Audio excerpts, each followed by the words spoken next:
I was 23 years old when I moved into the small cottage on the edge of the Blackwood Forest.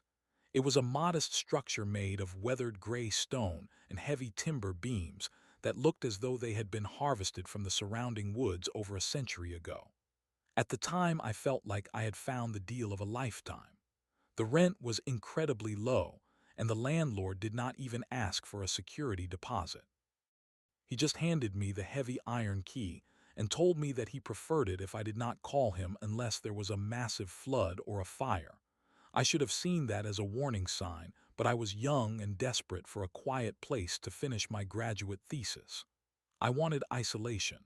I wanted to be away from the noise of the city and the constant distractions of other people. I got exactly what I asked for. The cottage sat at the end of a long gravel driveway that washed out every time it rained. There were no neighbors within 3 miles of my front door. To the north, there was nothing but dense pines and oak trees that seemed to swallow the sunlight even at high noon. To the south, there was a small creek that gurgled over smooth stones. It was beautiful in a lonely way. I spent my first 2 weeks there establishing a very strict routine. I would wake up at 7 o'clock in the morning and drink coffee while looking out the window at the mist rolling off the trees. I would write for 6 hours, and then I would take a long walk through the woods before the sun went down. Everything about the house felt solid and dependable. The floors were thick oak planks that did not creak much, and the windows were heavy glass that kept the wind out. My favorite piece of furniture was a large wingback chair that I had inherited from my grandfather. It was covered in dark green velvet, and it sat in the corner of the living room right next to a floor lamp with a pleated shade. That chair was my sanctuary. It was where I did all my reading and where I would sit in the evenings to think about my research. I had a very specific way of sitting in it. I would always tuck my left leg under my right and lean my head against the high back. Over the years, I had worn a slight indentation into the cushion that fit my body perfectly. The first few nights were peaceful. The silence of the forest was absolute. It was the kind of quiet that felt heavy like a physical weight pressing against your ears. I enjoyed it until the third week began. That was when the atmosphere started to shift in a way I cannot quite explain. It was not a sound or a smell. It was a feeling of being observed. I would be sitting at my desk in the kitchen, and I would suddenly feel a prickle on the back of my neck. I would turn around expecting to see someone standing in the doorway, but there was never anyone there. I told myself it was just the isolation getting to me. When you spend too much time alone, your brain starts to play tricks on you. It looks for patterns and shapes in the shadows to keep itself entertained. One Tuesday evening, I stayed up much later than usual. I had reached a breakthrough in my writing, and I did not want to stop until I had finished the chapter. By the time I closed my laptop, it was nearly 2 o'clock in the morning. The house was freezing because the fire in the hearth had died down to white ash and orange embers. I stood up and stretched my aching muscles. I decided to go into the living room to grab my book before heading up to bed. I did not turn on the kitchen light as I walked toward the doorway. I knew the layout of the house well enough to navigate in the dark. The living room was bathed in a very faint gray light coming from the moon outside. The shadows were long and distorted. As I stepped into the room, I glanced toward my green velvet chair. My heart skipped a beat and then seemed to stop entirely. In the darkness, I could see a distinct shape sitting in my chair. It was the silhouette of a person.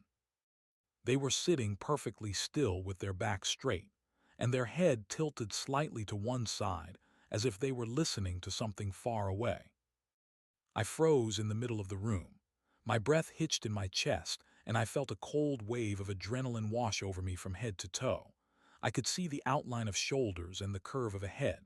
The figure was dark and solid. It did not look like a pile of clothes or a trick of the light. It looked like a human being was resting in my private space. I stood there for what felt like an hour but was likely only 10 seconds. My mind raced through every logical possibility. Had I left the door unlocked? Had someone followed me back from the grocery store in town 3 days ago? I reached out my hand and fumbled for the switch on the wall. My fingers were shaking so hard that I missed it the first time. I finally found the plastic toggle and flipped it up. The floor lamp next to the chair surged to life and flooded the corner with warm yellow light. The chair was empty. There was nothing there. The green velvet was smooth and the indentation where I usually sat looked undisturbed. I walked over to the chair and touched the fabric. It was cold to the touch. I looked behind the chair and checked the space between the wall and the heavy curtains. I even looked under the small side table. There was absolutely nobody in the room but me. I laughed nervously and rubbed my face with my hands. I told myself that I was exhausted and that my eyes were strained from staring at a computer screen for 8 hours straight. I was experiencing a classic optical illusion. The way the moonlight hit the fabric must have created a shadow that my tired brain interpreted as a person. It is a common phenomenon called pareidolia. I convinced myself that this was the truth. I turned off the light and went upstairs to my bedroom. I locked my door that night, which was something I had not done since moving in. The next morning the sun was bright and the birds were singing in the trees. The terror of the night before felt silly and dramatic. I went about my day as usual, but I found that I could not stop looking at the chair. Every time I walked past the living room, I would glance toward that corner. I even moved the chair a few inches to the left just to change the way the light hit it. I thought that would solve the problem. If I changed the angle, the shadow would not be able to form the same way again. That evening I made sure to finish my work before the sun set. I wanted to be tucked away in bed early. I did not want to be wandering around the house in the dark. I ate a quick dinner and washed my dishes. As I was drying a plate, I heard a soft, muffled sound coming from the living room. It sounded like the weight of a body shifting against fabric. It was a very specific noise. It was the sound the velvet made when someone sat down heavily into the cushion.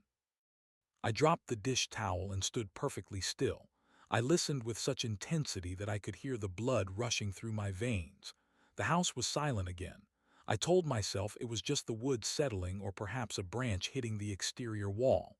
I walked slowly toward the living room doorway. I did not turn on the light yet. I wanted to see if the shadow was back. I peered around the corner and my blood turned to ice. The figure was there again. This time it was not just a silhouette. The moon was brighter tonight and it cast a pale silver glow across the room. I could see that the person was wearing dark clothing. They were sitting in the exact same position as before with their head tilted. I could see the way the velvet of the chair arm was being pressed down by a heavy hand. This was not a shadow. This was a physical presence. I could hear the faint sound of slow, rhythmic breathing. It was deep and steady. I did not reach for the light switch this time. I was too afraid to see what would happen when the light hit the chair. I was terrified that this time the person would not disappear. I stood in the dark kitchen and watched the figure. They did not move. They did not turn to look at me. They just sat there in my chair in my house in the middle of the woods. I felt a primal sense of dread that told me I was in grave danger. My instincts were screaming at me to run out the back door and get into my car, but I was paralyzed. I finally worked up the courage to speak. My voice came out as a thin, raspy whisper. I asked who was there. I asked what they wanted. The figure did not respond. The breathing did not change. It was as if I did not exist to them. I reached out and slammed my hand against the light switch. The room exploded into brightness. Just like before, the chair was empty. The velvet was smooth. The room was vacant. I did not sleep that night. I sat at my kitchen table with a heavy steak knife in my hand and watched the doorway until the sun came up. I realized then that I was not dealing with a simple intruder. An intruder does not vanish into thin air when you turn on a light. An intruder does not sit silently in a chair and wait for you to find them. I started to wonder if the house itself was the problem. I thought about the low rent and the landlord who did not want to be contacted. I thought about the history of the Blackwood Forest and the stories the locals told in the town tavern. I spent the entire day searching the house for hidden doors or secret compartments. I checked the attic and the small crawl space under the floorboards. I found nothing. The house was exactly what it appeared to be. I tried to stay outside as much as possible during the afternoon. I sat on the porch and watched the tree line. The forest felt different now. The trees seemed to be leaning in closer to the house as if they were trying to see inside. The silence was no longer peaceful. It was suffocating. I knew I should leave. I should have packed my bags and driven back to the city right then, but I had nowhere else to go. My apartment lease was over and I had spent most of my savings on the 3 months of rent for this cottage. I was trapped by my own financial situation and my pride. I did not want to admit that I was afraid of a shadow. I decided that I would confront the situation. I would prove to myself that there was a logical explanation. I went to the hardware store in town and bought the brightest light bulbs they had. I replaced every bulb in the living room. I also bought a small motion-activated camera that I could link to my phone. I set it up on the bookshelf facing the green velvet chair. I told myself that if there was something there, the camera would catch it. If the camera saw nothing, then I would know for sure that I was losing my mind. That night I sat in the kitchen with my phone on the table. I had the live feed from the camera open. The screen showed the living room in night vision mode. Everything looked green and grainy. The chair sat empty in the corner. I waited. The clock on the wall ticked away the seconds. 1 hour passed. Then 2. I started to feel a sense of relief. Maybe the presence was gone. Maybe it only appeared when I was not looking directly at it through a lens. At exactly midnight, the motion alert on my phone went off. The screen flickered and I saw a shape move into the frame. It did not walk into the room. It just appeared. 1 second the chair was empty and the next second the figure was sitting there. It was the same person. On the screen they looked even more solid. I could see the texture of their hair and the folds in their dark jacket. They sat perfectly still. I looked from my phone screen to the open doorway of the living room. From where I sat in the kitchen, I could see the chair. In the real world, the chair was empty. I looked back at my phone. On the screen, the person was still there. They were looking straight at the camera now. They had no face. Where there should have been eyes and a mouth, there was only smooth, pale skin. They raised a hand and pointed a long, thin finger toward the kitchen, toward me. I dropped the phone and it shattered on the tile floor. The screen went black. I was alone in the dark kitchen and I knew that the thing in the chair was watching me even if I could not see it with my own eyes. I could feel its gaze burning into me. It was a cold, predatory feeling. I realized that the light did not make it disappear. The light only made it invisible to me. It was always there. It had been there since the moment I moved in. It was sitting in my chair right now, watching me tremble.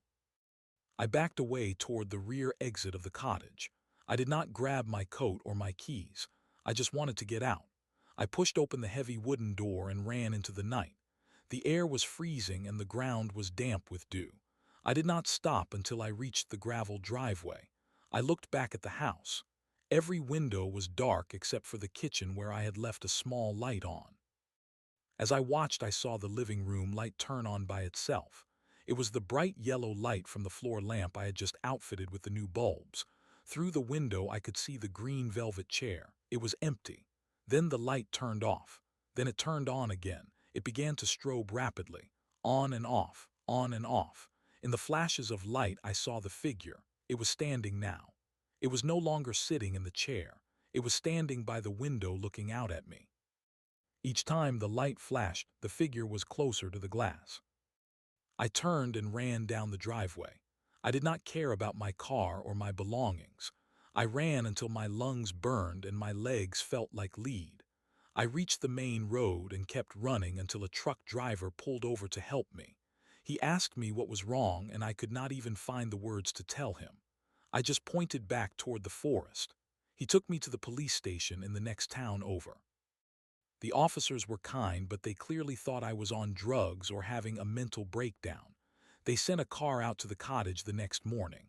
They found the house exactly as I had left it. My laptop was on the kitchen table. My books were on the shelf. The green velvet chair was in the corner. They checked the locks and the windows. There was no sign of a break-in. There were no footprints in the dirt other than my own. They told me that sometimes the isolation of the woods can cause people to hallucinate.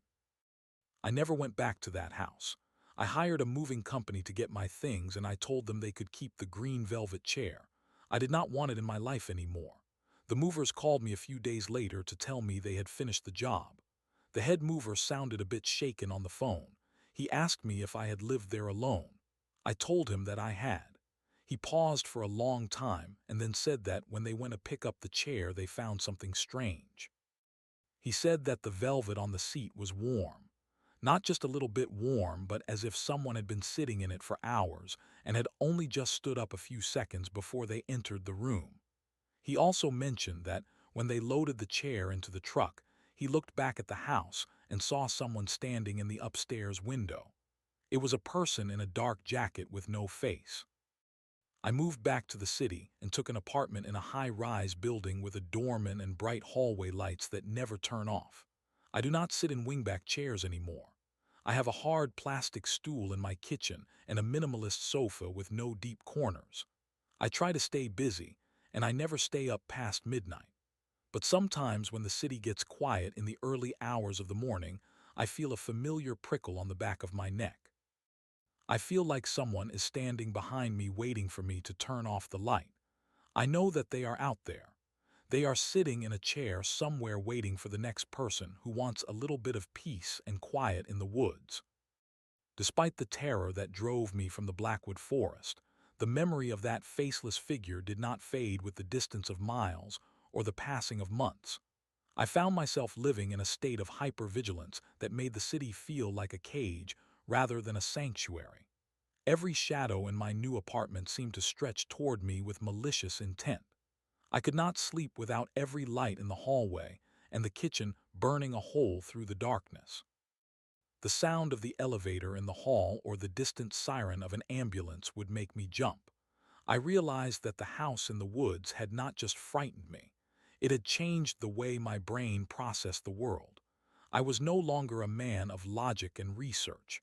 I was a man who believed in things that should not exist. I spent my afternoons in the public library because the high ceilings and the presence of other people made me feel safe. I began to research the history of the land where the cottage stood.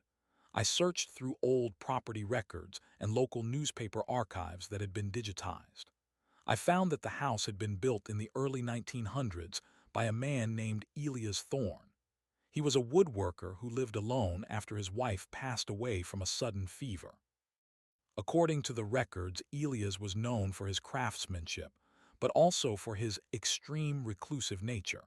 He did not like visitors, and he rarely went into town for supplies. The locals thought he was eccentric but harmless until he disappeared in the winter of 1934. The police at the time found the house exactly as I had found it. The doors were locked from the inside, and there was a fire burning in the hearth. His tools were laid out on his workbench, and a half-finished chair sat in the center of his workshop. There was no sign of a struggle and no footprints leading away from the house into the deep snow. It was as if he had simply ceased to be. The house sat empty for 20 years before a family moved in. They stayed for less than a month. The records were vague about why they left, but one small article in a local gazette mentioned that the youngest son refused to enter the living room because he claimed a man with no face was sitting in his father's chair. Reading those words sent a shiver down my spine that felt like a needle of ice. I was not the first person to see the figure. It was a recurring shadow that had been haunting that plot of land for nearly a century. I began to wonder if Elias Thorne had ever truly left his home, or if he had become so tied to his creations that his spirit remained trapped within the wood and the stone. I thought about the green velvet chair that I had inherited from my grandfather. I realized with a jolt of horror that my grandfather had purchased that chair at an estate auction in the same county where the Blackwood Forest was located. It was possible that the chair itself was the vessel. It was not the house that was haunted. It was the furniture. This realization changed everything. I had given the chair away to the movers, but I did not know where they had taken it. I called the moving company again, but the manager told me that the men who handled my job had quit the following week. He said they seemed disturbed and refused to speak about the house. He told me the chair had been dropped off at a local charity warehouse because I had specified that I did not want it. I felt a sudden and overwhelming sense of responsibility. If that chair carried a malevolent presence, I could not allow it to sit in someone else's home. I could not let another person experience the silent watching and the cold dread that had nearly broken my mind. I drove back toward the rural county where I had spent those 3 weeks. The drive felt longer this time. The trees seemed to recognize me as I passed the familiar landmarks. I reached the charity warehouse just as the sun was beginning to dip below the horizon. The building was a large corrugated metal structure that smelled of dust and old fabric. I walked through the aisles of discarded sofas and chipped wooden tables. My heart hammered against my ribs as I searched for the dark green velvet and the high wingback frame. I found it in the very back corner under a plastic tarp. Even under the heavy plastic, I could feel the weight of it. The air around the chair felt dense and cold. I pulled the tarp away, and there it was. The indentation in the cushion was still there, as if someone had just stood up. I reached out to touch the velvet, and I felt a static charge that made the hair on my arm stand up. I knew I had to destroy it. I could not just leave it here or throw it in a landfill. I needed to burn it until there was nothing left but ash and wire. I asked the warehouse manager if I could buy it back. He looked at me with a confused expression, but agreed to sell it to me for $10. He seemed glad to be rid of it. He mentioned that the night watchman had complained about hearing footsteps near that corner of the building. I loaded the chair into the back of my rented truck and drove to an isolated clearing far from any houses. The moon was a sliver of white in a sky full of cold stars. I dragged the chair out onto the grass and doused it in lighter fluid. The smell of the chemicals was sharp and biting. I struck a match and dropped it onto the seat. The flames took hold instantly. The green velvet curled and blackened as the fire climbed the high back. I expected to feel a sense of relief, but instead I felt a deep and hollow sadness. I watched the flames dance, and for a second I thought I saw a face forming in the smoke. It was a face with no features, just a smooth expanse of gray vapor that seemed to be looking at me with a silent plea. The fire burned for hours. I stayed until the last ember had flickered out and there was nothing left but a charred skeleton of wood and twisted metal springs. I dug a hole in the earth and buried the remains. I felt like I was burying a body. When I was finished, I stood in the silence of the night and waited for the feeling of being watched to disappear. But it did not go away. The prickle on the back of my neck remained. The air stayed cold. I realized then that I had made a terrible mistake. The chair was not the vessel. The chair was the only thing that had been keeping the figure contained. By destroying the chair, I had released whatever was sitting in it. I walked back to the truck and looked in the rearview mirror. In the darkness of the backseat, I saw a shape. It was the silhouette of a person. They were sitting perfectly still with their head tilted to one side. They had no face. I did not scream this time. I did not run. I simply turned the key in the ignition and started the long drive back to the city. I understood now that I would never be alone again. The figure did not want to hurt me. It did not want to haunt the house or the chair. It wanted a witness. It wanted someone to acknowledge its existence in a world that had forgotten it. I arrived back at my apartment in the early hours of the morning. I walked into my living room and sat down on my hard plastic kitchen stool. I looked toward the corner where I usually kept my reading lamp. The figure was there standing by the window. It looked out at the city lights with a sense of longing. I realized that Elias Thorne, or whoever this entity was, had been lonely for a very long time. The silence of the forest had been his prison, and I had provided him with a way out. I opened my laptop and began to write. I did not write about my research or my academic theories. I wrote the story of the man with no face. I wrote about the green velvet chair and the way the light flickered in the dark. As I typed, the figure moved closer to me. It stood behind my shoulder and I could feel the coldness of its presence. It was not a threat. It was a companion. We spent the rest of the night in silence. I wrote until the sun came up and the city began to wake. When the light hit the room, the figure became invisible, but I knew it was still there. I could hear the faint sound of its breathing. It was a rhythmic sound that matched the beating of my own heart. I have learned to live with the shadow. I do not fear the dark anymore because I know exactly what is hiding in it. We are bound together by a history that no one else understands. I sometimes wonder if there are others like me, people who have picked up a piece of the past and found themselves haunted by the soul of its creator. I see the way people look at old things in antique shops with a mixture of curiosity and reverence. They do not know the danger of inviting the forgotten into their homes. They do not realize that every object has a memory, and some memories are too heavy to be carried alone. I have become the keeper of this particular memory. I will hold it until it is my turn to become a shadow in the corner of a room. The seasons changed and the city moved on around me, but my life remained frozen in that strange equilibrium. I stopped going to the library and I stopped seeing my friends. It was too difficult to explain why I always left a chair empty beside me or why I never turned off the lamps. I became a recluse just like Elia's thorn. I found that I preferred the company of the silent figure to the noise of the living. The figure never judged me. It never asked anything of me. It simply existed alongside me as a reminder that the world is much larger and more mysterious than we choose to believe. One evening, I decided to go back to the Blackwood Forest one last time. I wanted to see if the house felt different now that I was no longer afraid. I drove the familiar route and parked at the end of the gravel driveway. The cottage looked smaller than I remembered. It was covered in vines and the windows were thick with grime. I walked inside and felt a sense of homecoming. The air was still and the dust motes danced in the fading light. I went into the living room and stood in the corner where the green velvet chair had once sat. The figure appeared beside me. It looked around the room as if it were remembering its own life. I realized that this was where it belonged. It was not meant for the city or the high-rise apartments. It was a creature of the woods and the shadows. I sat down on the floor and closed my eyes. I felt a hand rest gently on my head. It was cold, but it was not unkind. In that moment, I understood that the figure was not a monster. It was a fragment of a person who had loved this place so much that he could not leave it. He was the guardian of the silence. I left the house and drove away, but I did not feel the prickle on my neck this time.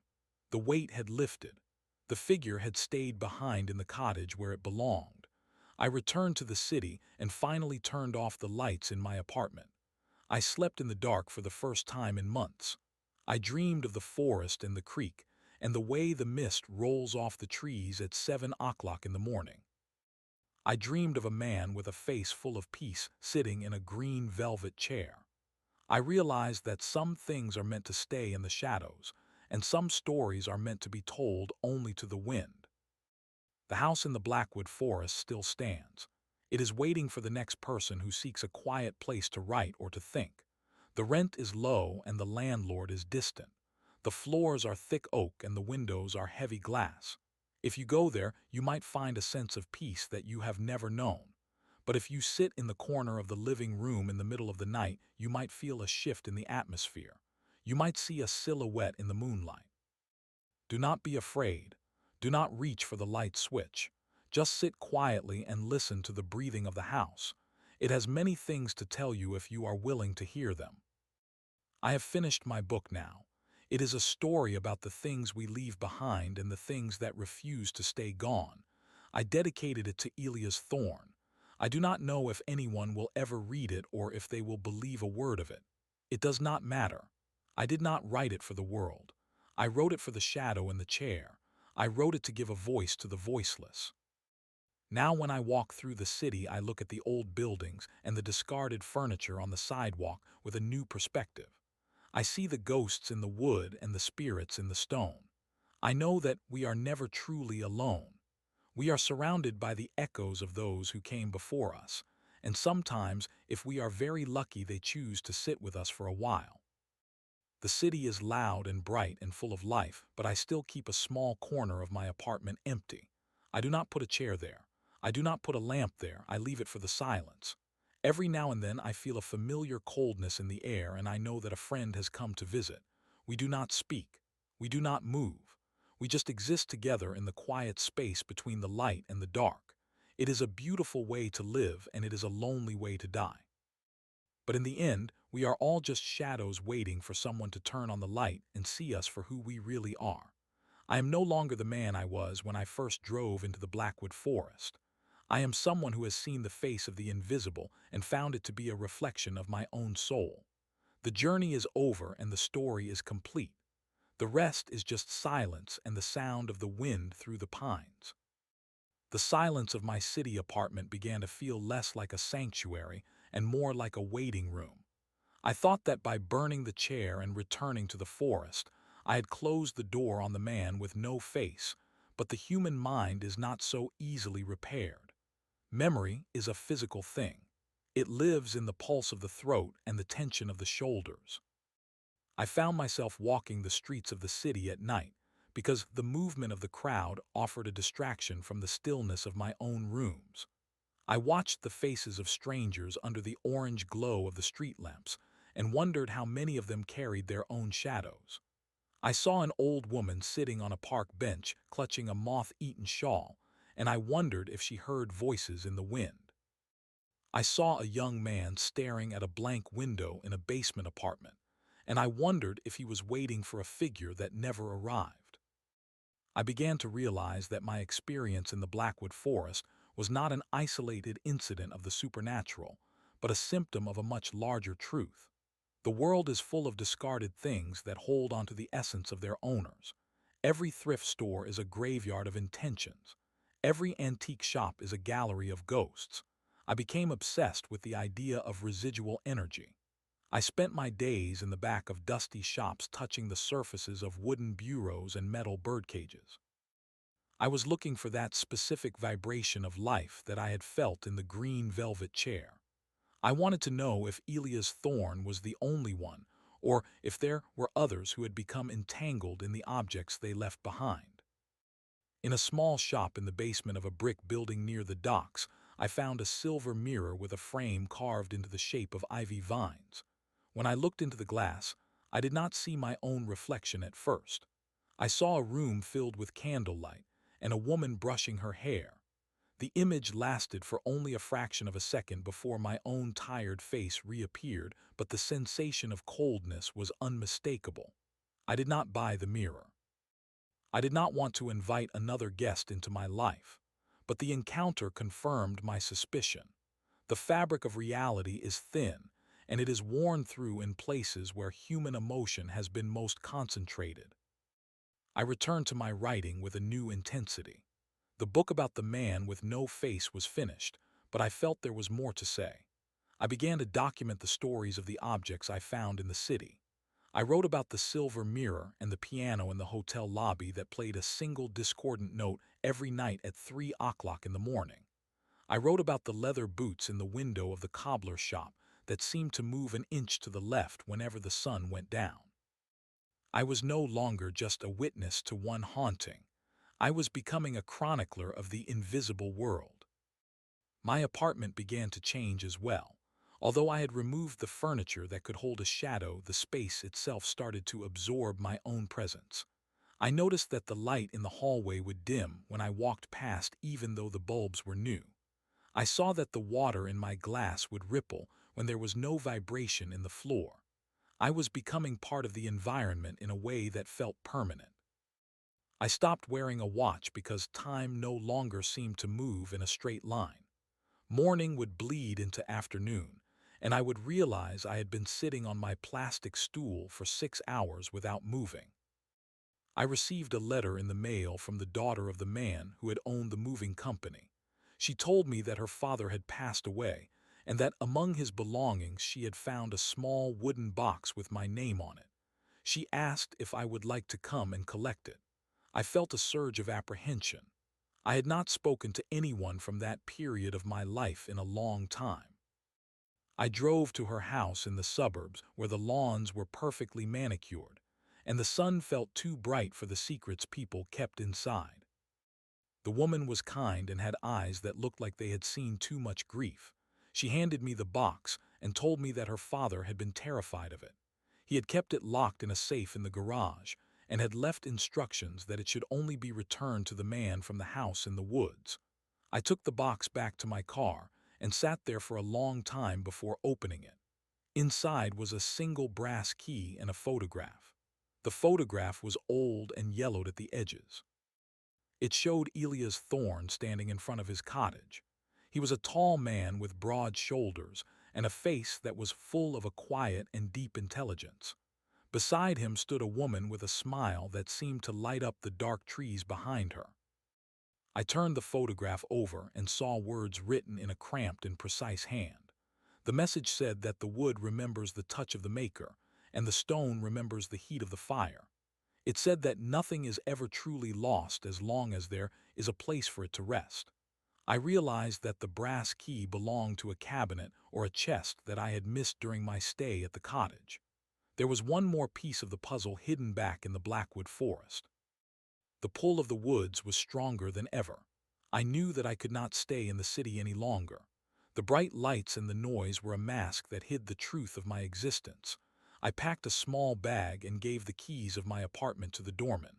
I did not tell him I was not coming back. I simply walked out of the lobby and drove toward the mountains. The air grew colder as I climbed higher, and the smell of pine needles filled the cabin of the truck. It felt like the earth was breathing a sigh of welcome. When I reached the gravel driveway of the cottage, I saw that the forest had begun to reclaim the structure. The porch had buckled and the roof was sagging under the weight of fallen branches. I walked up the steps and used the brass key on the small door at the base of the stairs that I had previously assumed was a utility closet. The lock turned with a heavy click. Inside was a small room no larger than a pantry. It was filled with carvings. There were wooden birds and small figures of people and miniature chairs that were perfect replicas of the green velvet wingback. In the center of the room was a workbench. On the workbench sat a journal bound in dark leather. I opened it and began to read the words of Elias Thorne. He wrote about the loneliness of the forest and the way the trees spoke to him in the night. He wrote about the death of his wife and the way he had tried to carve her likeness into the furniture so that she would never leave him. He believed that if he could capture the essence of a person in the grain of the wood, they would live forever. He had spent years trying to perfect the technique. He wrote that the green velvet chair was his greatest achievement and his greatest failure. He had poured so much of his own longing into it that it had become a vacuum.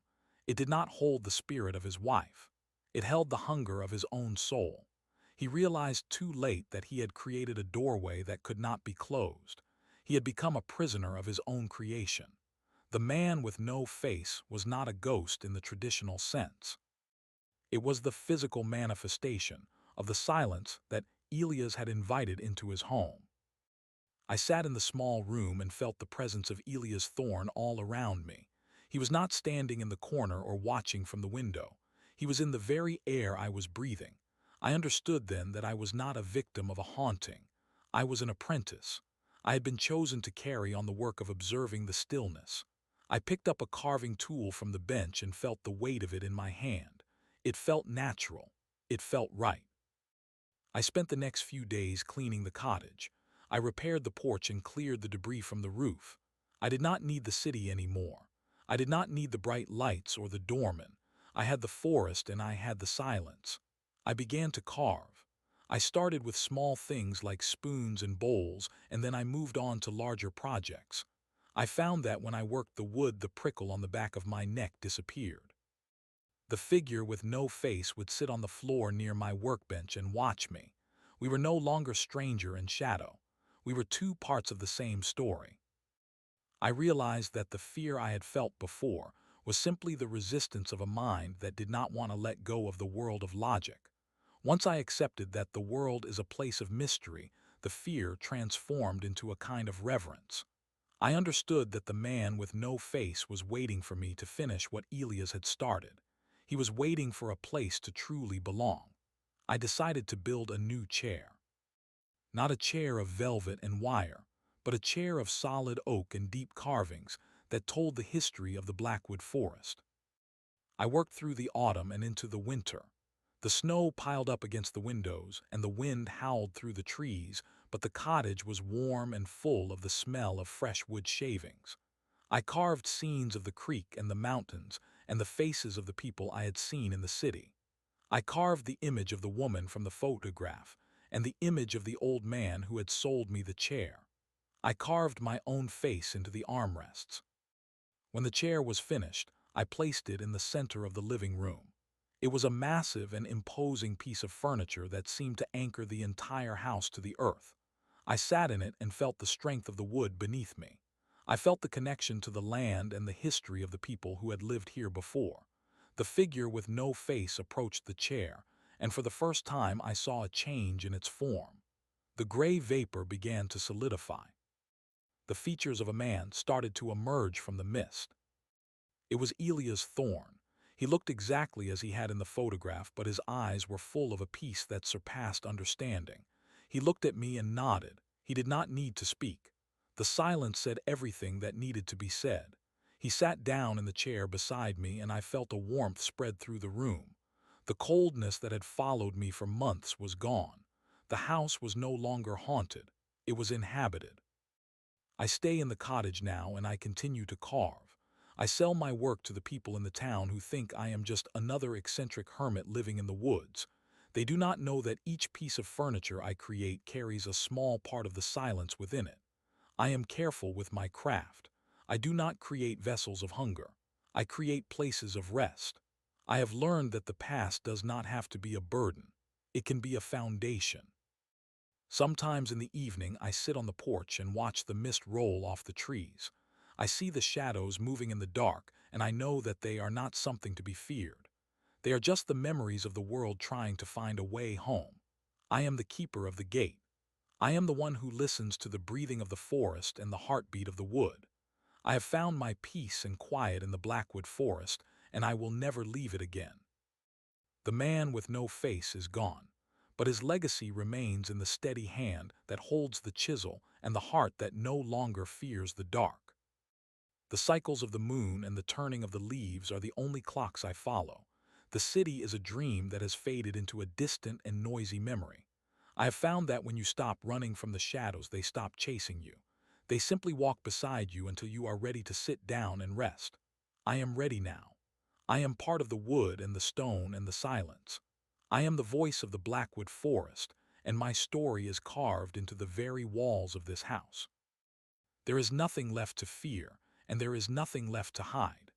The light is always burning in the window, and the door is always unlocked for those who are brave enough to enter. The seasons began to blur into a singular rhythm of labor and observation. I did not realize how much time had passed until I looked at my hands and saw the deep calluses and the fine white scars left by the slip of a blade. My reflection in the wash basin was that of a stranger. My hair had grown long and gray at the temples, and my eyes held the steady gaze of someone who had looked into the void and found it beautiful. I was no longer a man who wrote about things. I was a man who became part of the things he made. The cottage had transformed under my care. It was no longer a decaying shell of grief, but a living testament to the endurance of memory. I had replaced the rotting floorboards with seasoned hemlock, and I had sealed the gaps in the stone chimney with fresh mortar. Every repair was an act of penance, and every new carving was a conversation with the invisible inhabitants of the Blackwood forest. I found that the wood spoke to me in ways I could not explain to anyone in the town below. When I held a block of cherry or walnut, I could feel the history of the tree within the grain. I could sense the years of drought and the years of plenty. I could feel the weight of the birds that had nested in the branches and the path of the rain that had soaked into the roots. I began to understand that Elias Thorne had not been insane. He had simply been more sensitive than the rest of us. He had seen the world as a collection of vessels waiting to be filled. I took up his mantle with a sense of solemn duty. I did not want his work to end with a hungry ghost in a green velvet chair. I wanted to create a legacy of kindness that would outshine the darkness he had accidentally invited into the world. One afternoon, while the sun was hanging low and golden over the western ridge, I heard the sound of an engine climbing the gravel drive. It was a rare occurrence. I had become a legend in the local village. They called me the Hermit of the Heights, and they told stories of how I spoke to the trees. I did not mind the reputation. It kept the curious at bay. But this visitor was different. A sleek black car pulled into the clearing, and a man in a tailored suit stepped out. He looked entirely out of place against the rugged backdrop of the pines. He carried a leather briefcase, and his shoes were polished to a mirror shine. He looked at the cottage with a mixture of disdain and professional interest. I stood on the porch with my wood rasp in my hand and watched him approach. The man introduced himself as a representative of a large development firm. He told me that the land surrounding the cottage had been sold, and that his company intended to turn the Blackwood Forest into a luxury resort. They wanted the cottage gone. They wanted the trees cleared. They wanted to pave over the silence with asphalt and concrete. He offered me a sum of money that would have seemed like a fortune to the man I used to be. He spoke of progress and the benefits of tourism. He talked about the jobs it would create and the growth it would bring to the valley. I listened to him speak, and I felt a coldness rising from the ground that had nothing to do with the weather. It was the anger of the earth itself. The trees seemed to lean in closer as if they were listening to his every word. I told the man that the land was not for sale. I told him that there were things in this forest that did not belong to the world of commerce. He laughed, a dry and hollow sound that echoed unpleasantly against the hills. He told me that I was a squatter and that the distant landlord had already signed the papers. He said that I had 30 days to vacate the premises before the bulldozers arrived. He handed me a legal document and turned back toward his car. As he reached for the door handle, a sudden gust of wind tore through the clearing. It was not a natural wind. It did not carry the scent of rain or the chill of the mountains. It was a sharp and focused blast that smelled of old wood and ancient dust. The man was knocked off his feet, and his briefcase flew open, scattering papers across the dirt. I did not move to help him. I watched as the papers were caught in a miniature whirlwind that carried them deep into the thicket of thorns. The man scrambled to his feet, his face pale and his composure shattered. He looked at the trees as if they had suddenly grown teeth. He did not say another word. He jumped into his car and sped away, his tires spitting gravel as he fled down the mountain. I knew then that the battle for the Blackwood Forest had begun. I went back inside and sat in the oak chair I had built. I closed my eyes and reached out with my mind to the presence that still lingered in the corners of the room. I told the silence that I would not leave. I told the shadows that I would stand my ground. The next few weeks were a blur of activity. I did not spend my time packing or preparing to leave. I spent my time carving. I worked on the exterior of the cottage. I carved protective runes into the door frames and intricate patterns of ivy and oak leaves into the window shutters.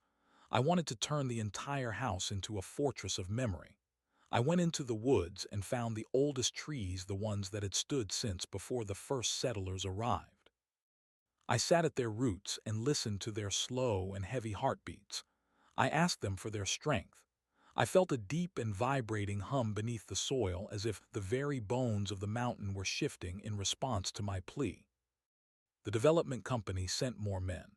They came with surveyors and engineers. They came with orange marking tape and spray paint. But every time they tried to mark a tree for removal, the paint would vanish by the next morning.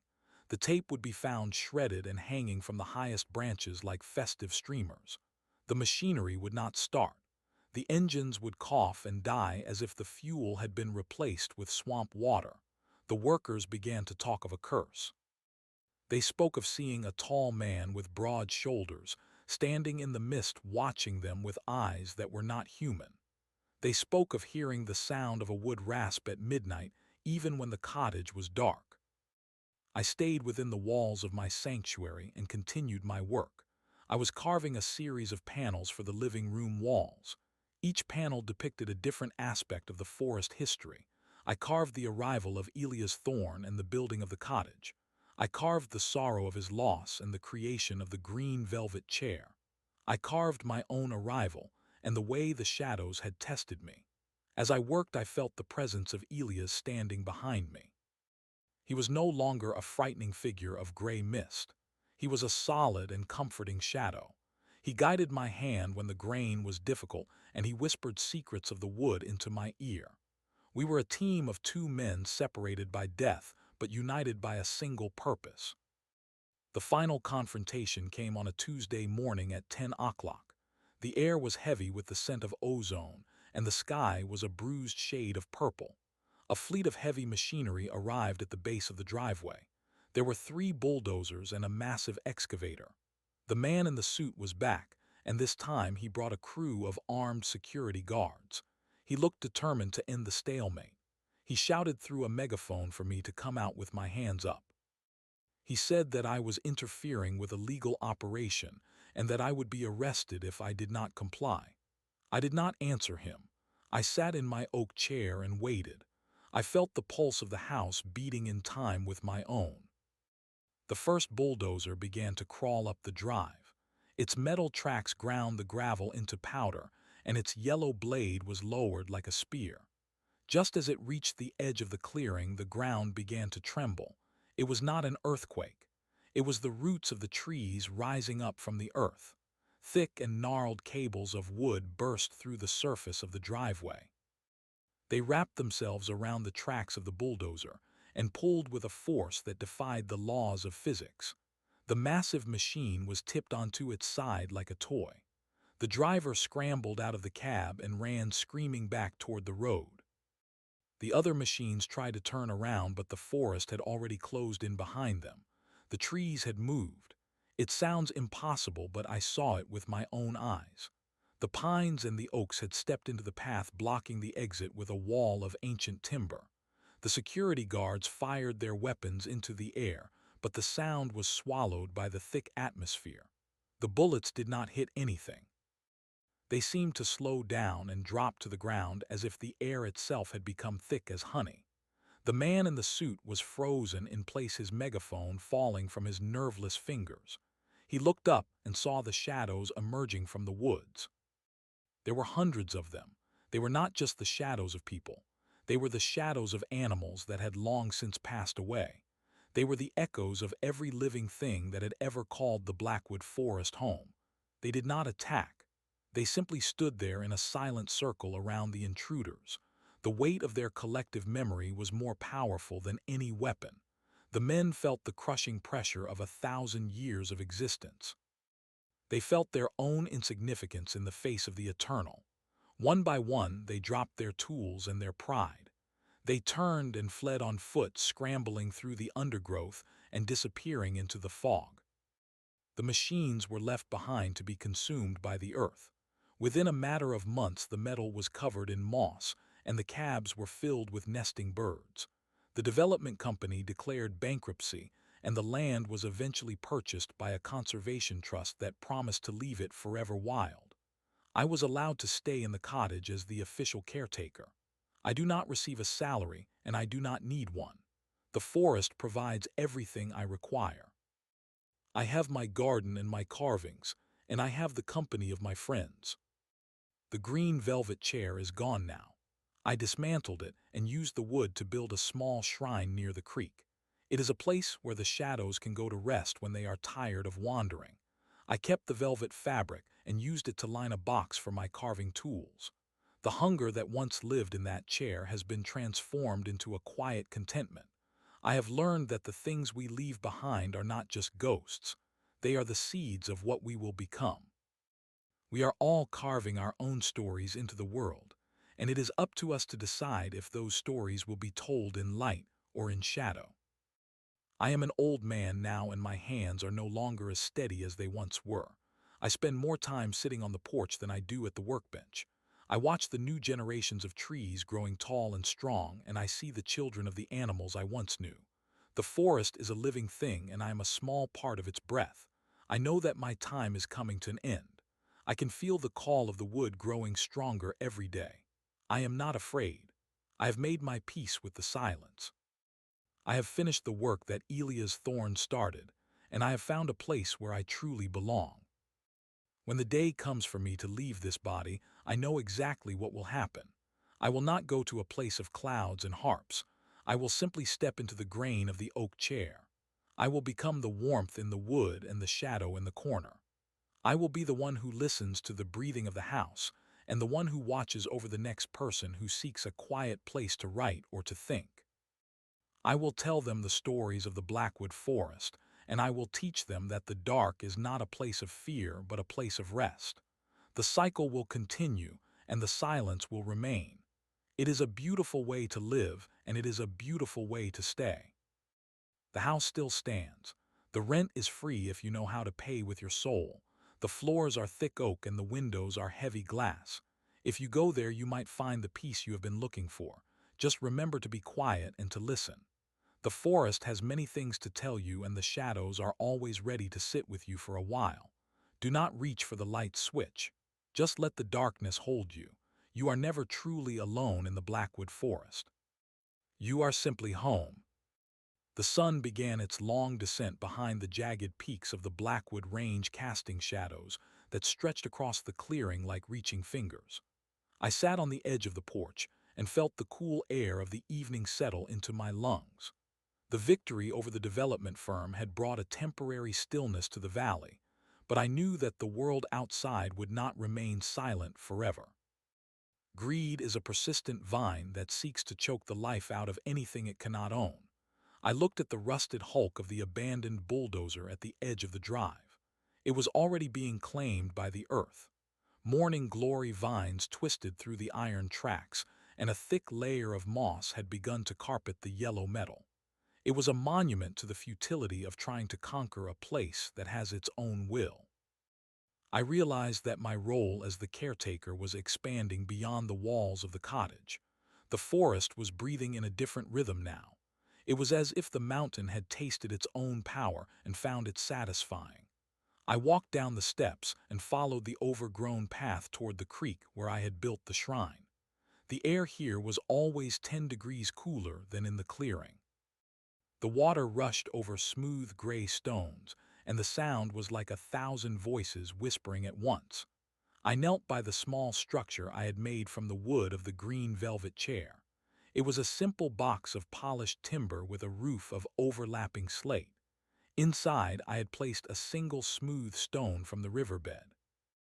I felt a presence beside me. It was not the heavy shadow of Elia's thorn, but something older and more diffuse. It was the collective memory of the trees themselves. I closed my eyes and let the sound of the water wash over me. I saw images of the land before the first saw had ever touched a trunk.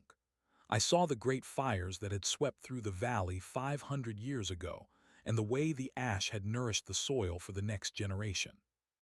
I saw the migrations of animals that no longer walked these woods. I understood that I was a witness to a story that had no beginning and no end. My life was a single heartbeat in the long life of the Blackwood Forest. When I returned to the cottage, the interior was bathed in the soft orange glow of the dying sun. I went to my workbench and picked up a piece of seasoned maple.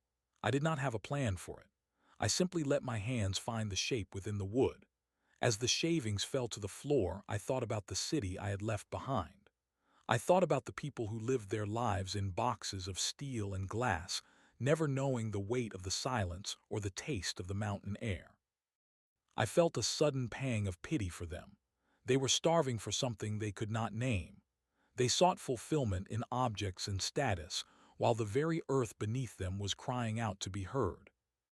A soft knock at the door startled me. It was not the aggressive pounding of the men in suits. It was a hesitant and light sound like the tapping of a woodpecker. I set down my chisel and walked to the door. I did not hesitate to open it. I had said the door was always unlocked for those brave enough to enter, and I meant to keep my word. Standing on the threshold was a young woman. She looked exhausted, and her clothes were stained with the red dust of the lower trails. She carried a heavy pack, and her eyes were wide with a mixture of fear and wonder.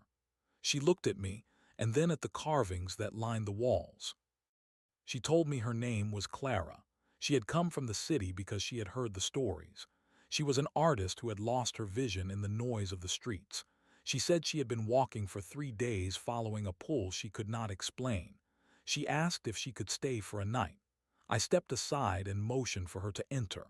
I did not ask for money or explanations. I offered her a bowl of stew and a seat by the hearth. She sat in the oak chair I had built, and I watched as the tension began to drain from her shoulders. The house accepted her. The shadows did not retreat, but they did not threaten.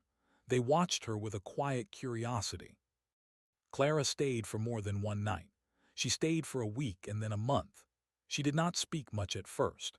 She spent her days wandering the woods with a sketchbook and a stick of charcoal. She drew the twisted roots of the hemlocks and the delicate patterns of the lichen on the rocks. I watched her work, and I saw the life returning to her eyes. She was learning to see the world the way I saw it. She was learning that beauty is not something you create, but something you discover. We worked in a companionable silence, each of us focused on our own craft.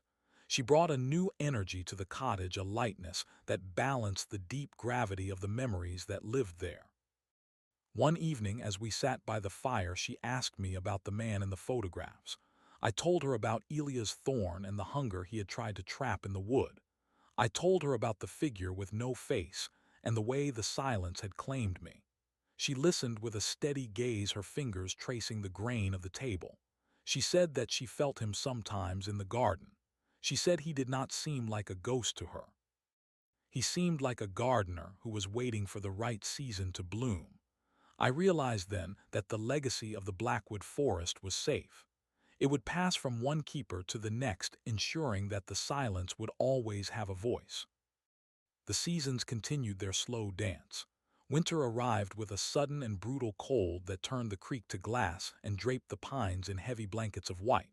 The world became a study in monochrome. Clara and I spent the short days by the fire. We shared stories of the things we had seen and the things we hoped to find. I taught her the basics of wood carving, showing her how to read the grain and how to respect the temper of the blade. She was a natural student. Her hands were steady and her intuition was sharp. She began to carve small birds and forest creatures, and she left them on the windowsills for the shadows to find. During the long nights of the solstice, the house felt more alive than ever. The wind howled through the chimney, but the walls held firm. I felt the presence of all those who had lived in this spot before me. I felt the indigenous hunters who had camped by the spring and the early settlers who had struggled to clear the rocky soil. They were all part of the chorus. We were not alone in the cold. We were surrounded by the warmth of 1,000 years of human endurance. I realized that the cottage was not just a shelter. It was a bridge between the world of the living and the world of the memory. In the spring, the forest exploded with a violent and beautiful green. The snow melted into rushing torrents that fed the thirsty roots of the valley. Clara decided it was time for her to leave. She had found what she was looking for. Her sketchbooks were full, and her heart was no longer empty. She thanked me for the sanctuary and promised to tell the truth about the Blackwood Forest to anyone who would listen. I watched her walk down the drive until she was just a small speck against the vastness of the trees. I was alone again, but the loneliness did not have the sharp edge it once possessed. It was a soft and familiar coat that fit me perfectly. The years began to move faster as I grew older. The work at the bench became more difficult, but the results were more profound. I stopped making furniture for the people in the town. I began to carve for the forest itself. I made masks that I hung from the branches of the elder trees. I carved totems that I buried in the soft earth of the meadows. I was giving back the stories that the wood had given to me. I felt my body slowing down, but my spirit was becoming more expansive. I was beginning to see through the veil of the physical world. I could see the shimmering lines of energy that connected every living thing in the valley. I knew that the time of the transition was near. I began to prepare the cottage for the next person. I cleaned the hearth and sharpened the tools. I polished the oak chair until it glowed like a dark jewel in the center of the room. I wrote down the history of the house and the forest in a thick leather-bound journal. I wanted the next keeper to know that they were part of something significant. I wanted them to understand that the silence was a gift and not a burden. I placed the journal on the mantel next to the photograph of Elia's thorn. We were both waiting now. One afternoon, a young man arrived at the edge of the clearing. He looked much like I had when I first came to the mountain. He was thin and nervous with eyes that searched for a peace he had never known. He stood at the base of the porch steps and looked up at me. I did not say a word. I simply stood up from my chair and walked toward the door. I left it wide open behind me. I walked into the woods and did not look back. I felt the cool dampness of the shadows swallowing me up, and it felt like a homecoming. I moved deeper into the thicket toward the place where the oldest trees stood in a silent circle. I sat down at the base of a massive oak, its bark rough and comforting against my spine. I closed my eyes and let my breath synchronize with the swaying of the branches. I felt my heartbeat slowing, matching the deep and ancient thrum of the mountain. The boundaries of my skin began to blur. I was no longer a man named David. I was the rustle of the leaves and the scent of the pine needles. I was the cold clarity of the creek and the steady weight of the stone. The transition was not a painful thing. It was a shedding of a heavy and outgrown garment. I felt myself expanding outward, filling the spaces between the trees and the hollows of the rocks. I saw the young man enter the cottage. I saw him sit in the oak chair and feel the strength of the wood beneath him. I saw the shadow of Elia's thorn step out from the corner to greet him. I was there too. I was the warmth in the air and the quiet in the room. I was the one who would listen to his stories and guide his hand when the wood was stubborn. The Blackwood Forest remains a place of mystery and power. It is a sanctuary for those who are lost and a fortress for those who are found. The light still burns in the window, and the door is still unlocked. The cycles of the moon and the turning of the leaves continue their eternal dance. The world outside may change and grow loud, but the silence of the forest is immutable. It is a story carved in wood and stone, a legacy of peace that will never fade. I am part of that story now, and I will be here until the mountains crumble into the sea. There is nothing left to fear. There is only the long and beautiful rest in the heart of the wood. The young man, whose name I later learned was Caleb, did not speak for 3 days. He spent his time standing by the large windows in the front room, watching the way the mist rolled down from the peaks of the Blackwood Range. He moved through the house with a cautious grace, as if he were afraid of breaking the fragile stillness that had settled over the rooms. I watched him from the edges of his vision. I was the flicker of the firelight on the hearth and the soft creak of the floorboards under his feet. He was a man burdened by the echoes of a city that had tried to hollow him out. His eyes were tired, and his hands shook when he reached for the kettle. I remembered that tremor. I remembered the way the world beyond the trees could make a soul feel thin and frayed. He found the journal I had left on the mantel. He sat in the oak chair for hours, reading the words I had written about the nature of the wood and the responsibility of the caretaker. I could feel his heartbeat steady as he turned the pages. The chair, which had once been a vessel for a hungry and restless spirit, now offered only support and grounding. It had been cured by years of patient attention, and the presence of Clara had softened its remaining edges. Caleb began to understand that the house was not just a structure of timber and stone, but a living entity that required a specific kind of devotion. He began to tend to the small tasks that keep a home alive. He swept the dust from the corners and polished the windows until the forest seemed to press directly against the glass. The shadows did not hide from him. They gathered in the corners of the room when the sun went down, watching him with their silent and ancient eyes. At first he reached for the light switch, as I had warned him not to do. He wanted to push back the dark and reclaim the space for the known world. But the shadows did not retreat. They simply grew deeper and more persistent until he finally let his hand drop. He sat in the darkness and listened. He heard the breathing of the mountain and the slow movement of the sap in the trees. He heard the voices of those who had come before him whispering in the drafty hallways. He realized that the dark was not an enemy but a blanket. It was a place where the ego could dissolve and the true self could emerge. I began to guide him toward the workbench. I left the chisels out where the light would catch the steel. I placed a piece of raw cedar in the center of the table and waited. It took a week before he finally picked up the tool. He held it with a mixture of reverence and uncertainty. He did not know the language of the grain yet. He did not understand how to listen to the wood before he began to cut. I reached out through the cold air and touched his fingers. I showed him how to find the path of least resistance and how to respect the knots and the imperfections. He made his first cut, and the scent of the cedar filled the small room. It was a clean and honest smell, a scent that promised a new beginning.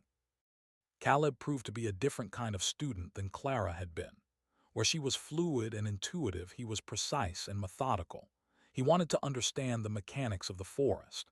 He spent his mornings studying the way the water moved through the creek and the way the shadows shifted with the seasons. He began to map the area surrounding the cottage, creating detailed drawings of the different species of trees and the paths the animals took through the undergrowth. He was building a relationship with the land based on observation and respect. The forest responded in kind. The trees seemed to lean in toward him as he walked, and the animals no longer fled at his approach. He was becoming a part of the ecosystem, a thread in the complex tapestry of the valley. The first winter of his stay was a test of his resolve. The snow fell for 12 days without stopping, burying the cottage up to the eaves. The world became silent and white, a blank canvas upon which the forest could write its own story. Caleb did not panic. He had prepared the woodpile and stocked the pantry just as I had described in the journal. He spent the long evenings by the fire carving small figures of the animals he had seen in the woods. He was no longer a stranger in a hostile land. He was a man at home in his own skin. I felt a sense of pride as I watched him. The cycle was continuing just as it was meant to do. The legacy of Elia's thorn was being transformed from a burden of hunger into a gift of stewardship. One night during a particularly fierce blizzard, the figure with no face returned. It stood outside the window, its form blurred by the swirling snow. Caleb saw it and did not look away. He stood up from his chair and walked to the glass. He placed his hand against the cold surface and looked directly into the emptiness where a face should have been. He did not feel fear. He felt a deep and abiding sadness. He understood that the figure was a manifestation of all the things that had been lost to the forest over the centuries. It was the embodiment of the forgotten and the forsaken.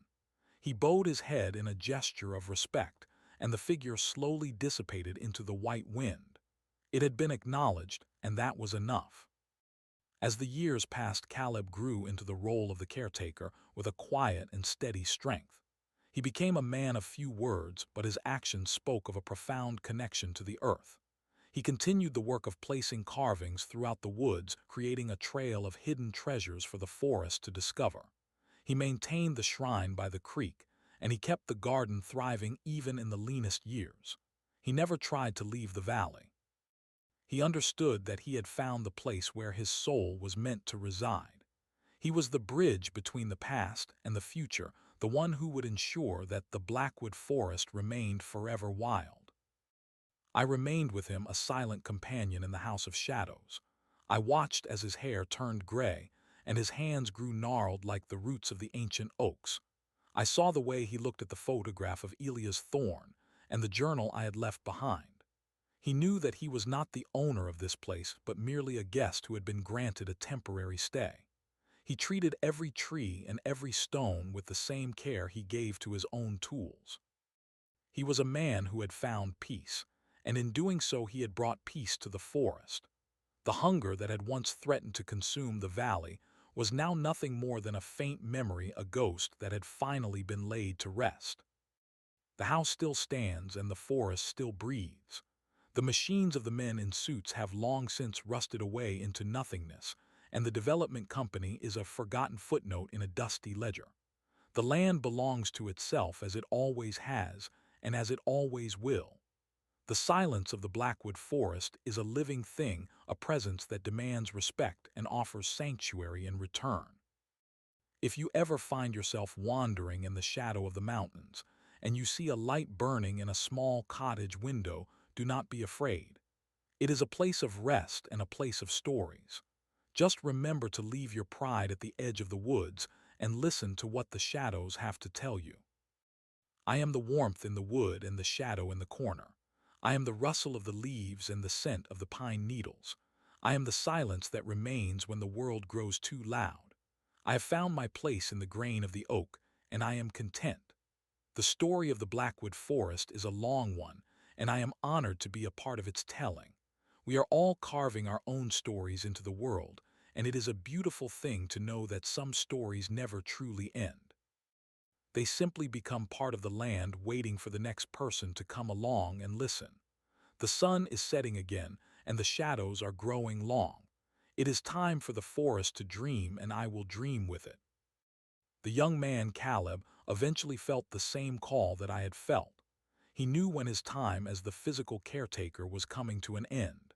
He did not fight against the fading of his strength.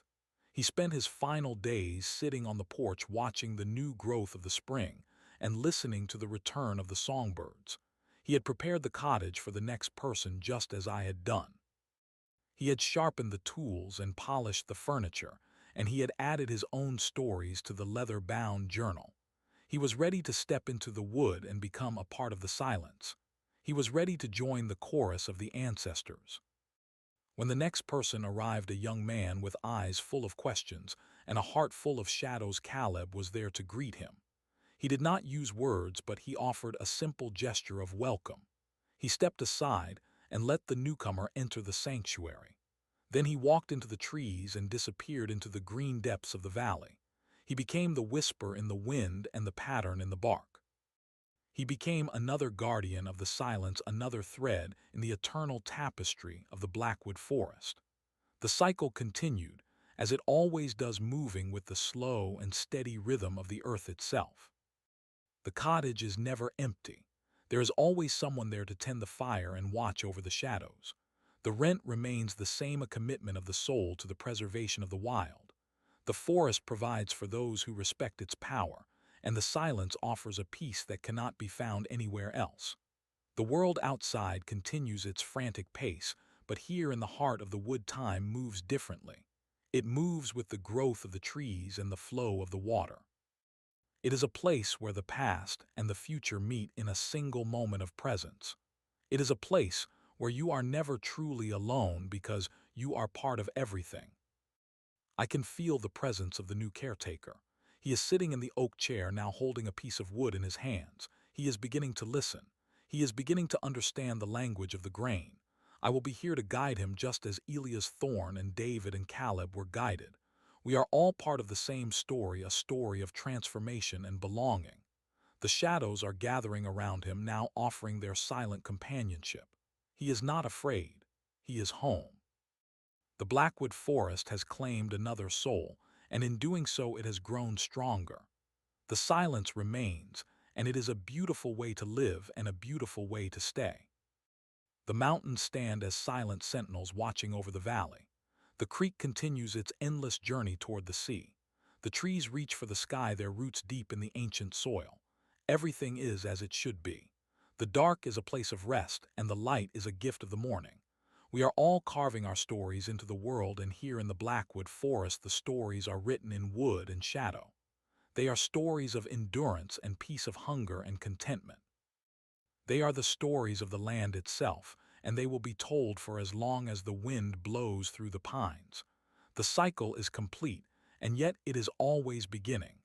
The silence is the only truth that remains. The new caretaker was a man named Julian. He was different from those who had come before him because he did not arrive with a heavy heart or a shattered mind. He arrived with a camera and a notebook.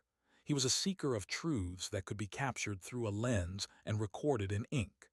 In the beginning, he treated the Blackwood Forest as a subject to be studied rather than a presence to be felt.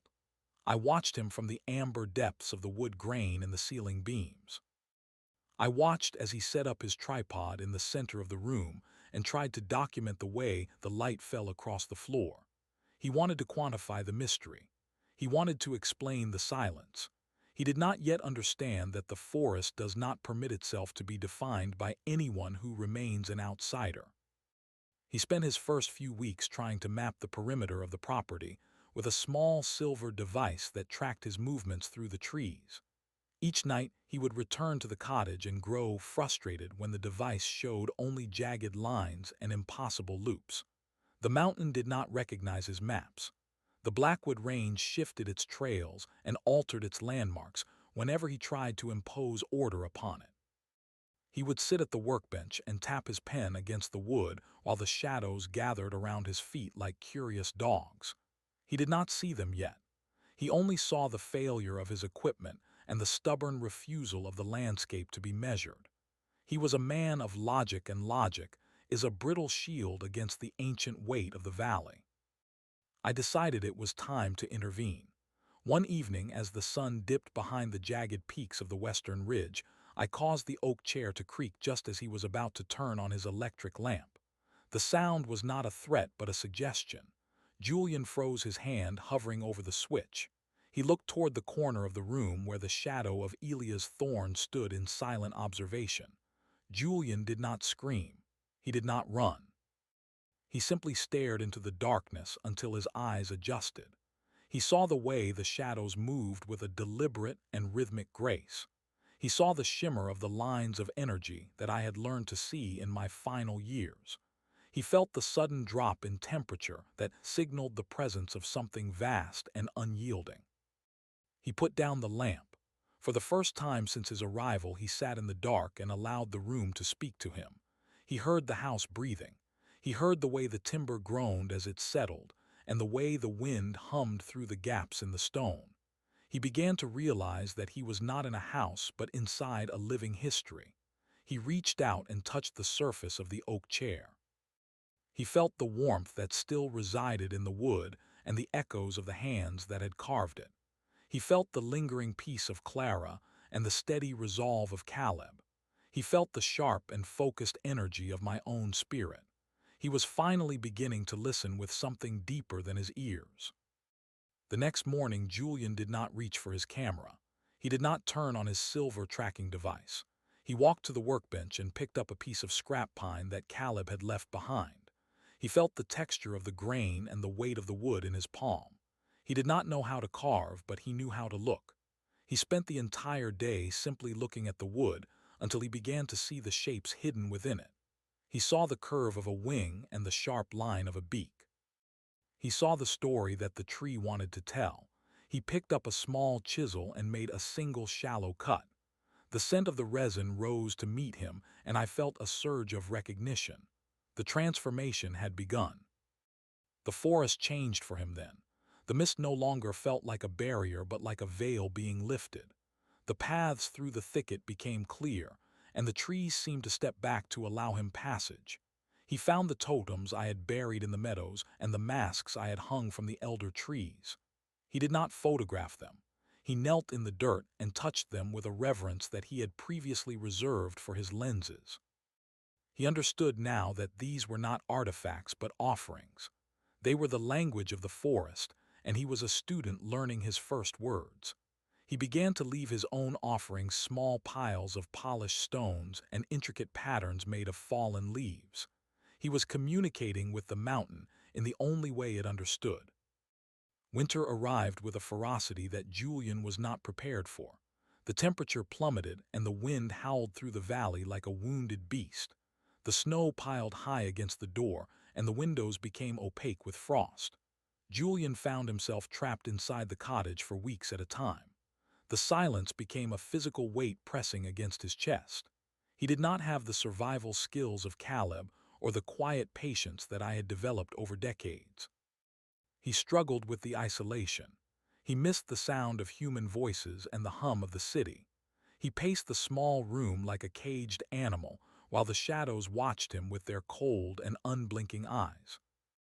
I stayed close to him during those dark months. I was the heat that radiated from the hearth and the steady pulse of the floorboards. I reminded him through the subtle movements of the air that he was not alone. I showed him how to find comfort in the repetitive tasks of the day. He learned to bake bread by the scent of the dough and the color of the crust. He learned to sharpen his tools until the steel sang a high and clear note. He began to write in the leather-bound journal, filling the pages with sketches of the spirits he saw in the woods and the dreams that visited him in the night. He was no longer trying to document the forest. He was allowing the forest to document him. One night the figure with no face appeared at the window.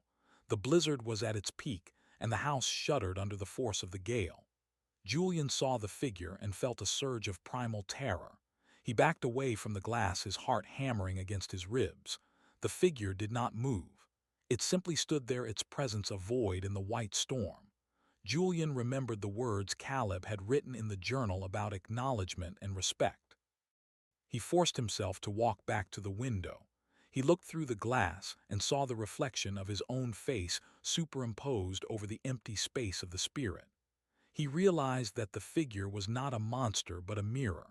It was the part of himself that he had tried to hide behind his cameras and his notebooks. It was the raw and nameless essence of his own soul. He opened the window. The freezing wind rushed into the room, extinguishing the candles and scattering his papers. He stood in the opening and let the snow lash against his skin. He did not flinch. He reached out into the storm and touched the shoulder of the figure. The cold was absolute, but it did not hurt. It was a cleansing cold that stripped away his pretenses and his fears.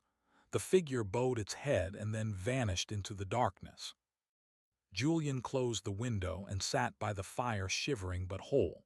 He had faced the void and found that it was not empty. It was full of the same energy that moved through the trees and the stones. He was no longer afraid of the dark. When the spring thaw finally came, Julian was a different man. His eyes were clear and his hands were steady.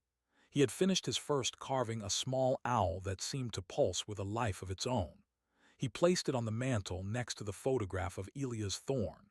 He had earned his place in the cottage. He spent his days exploring the deepest parts of the Blackwood Range, reaching places that even I had never seen. He found hidden groves where the trees were so old they seemed to be made of stone. He found caves where the water dripped with a musical rhythm that echoed the heartbeat of the mountain. He was a witness to the secret life of the valley. The years passed, and Julian became a legend in the town at the base of the mountain. People spoke of the man who lived in the woods and never came down for supplies. They whispered about the strange carvings that would appear on the doorsteps of those who were grieving or lost. Julian had become the hand of the forest. He did not seek recognition or gratitude. He simply did the work that the wood required of him. He maintained the cottage with a meticulous care, ensuring that it would stand for another 100 years. He understood that he was a link in a chain that stretched back to the beginning of time. I watched him grow old just as I had watched Caleb. I saw the way his body slowed down and his hair turned the color of the winter mist. He did not fear the transition. He spoke to me and to Elias and to Caleb as if we were sitting in the room with him. He knew that we were waiting for him. He knew that the forest was ready to receive him. He spent his final autumn sitting on the porch, watching the leaves turn from gold to crimson. He was at peace with the world and with himself. He had found the truth that he had been searching for, and it was not something that could be captured in a photograph. It was a feeling of belonging that transcended the physical world. A young woman arrived at the clearing on a day when the air was crisp and the sky was a deep and piercing blue. She was carrying a heavy backpack and a look of desperation that I recognized immediately. She was a runner, someone fleeing from a life that had become too loud and too small. Julian stood up from his chair and walked down the steps to meet her. He did not say a word. He simply handed her the key to the cottage and a small wooden bird he had carved from a branch of the elder tree. He looked into her eyes and saw the spark of the seeker. He knew that she was the one. He walked past her and into the woods without looking back. I felt the forest open up to receive him. He moved with a lightness that he had not known since his youth. He walked toward the circle of ancient oaks where I was waiting. He sat down beside me and let his breath merge with the wind. He felt his spirit expand outward, filling the valley and the peaks. He was no longer Julian the photographer or Julian the caretaker. He was the shimmer on the creek and the shadow in the thicket. He was the silence that remained when the birds stopped singing. He was home. The young woman whose name was Elena entered the cottage with a mixture of awe and trepidation. She saw the oak chair and the leather-bound journal. She saw the photograph of Elia's thorn and the carvings on the mantel. She felt the presence of those who had come before her. She felt the warmth of the fire and the strength of the walls. She sat in the chair and closed her eyes. She heard the breathing of the mountain.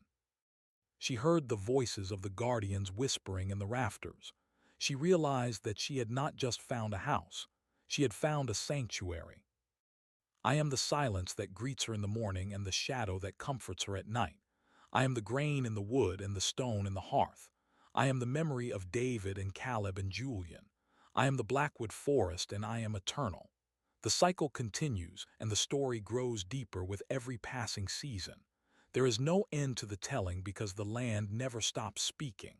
We are the listeners and the keepers and the carvers. We are the ones who understand that the dark is just another kind of light. We are the peace that passes all understanding. We are here, and we will always be here. Alina did not touch the journal on the first night.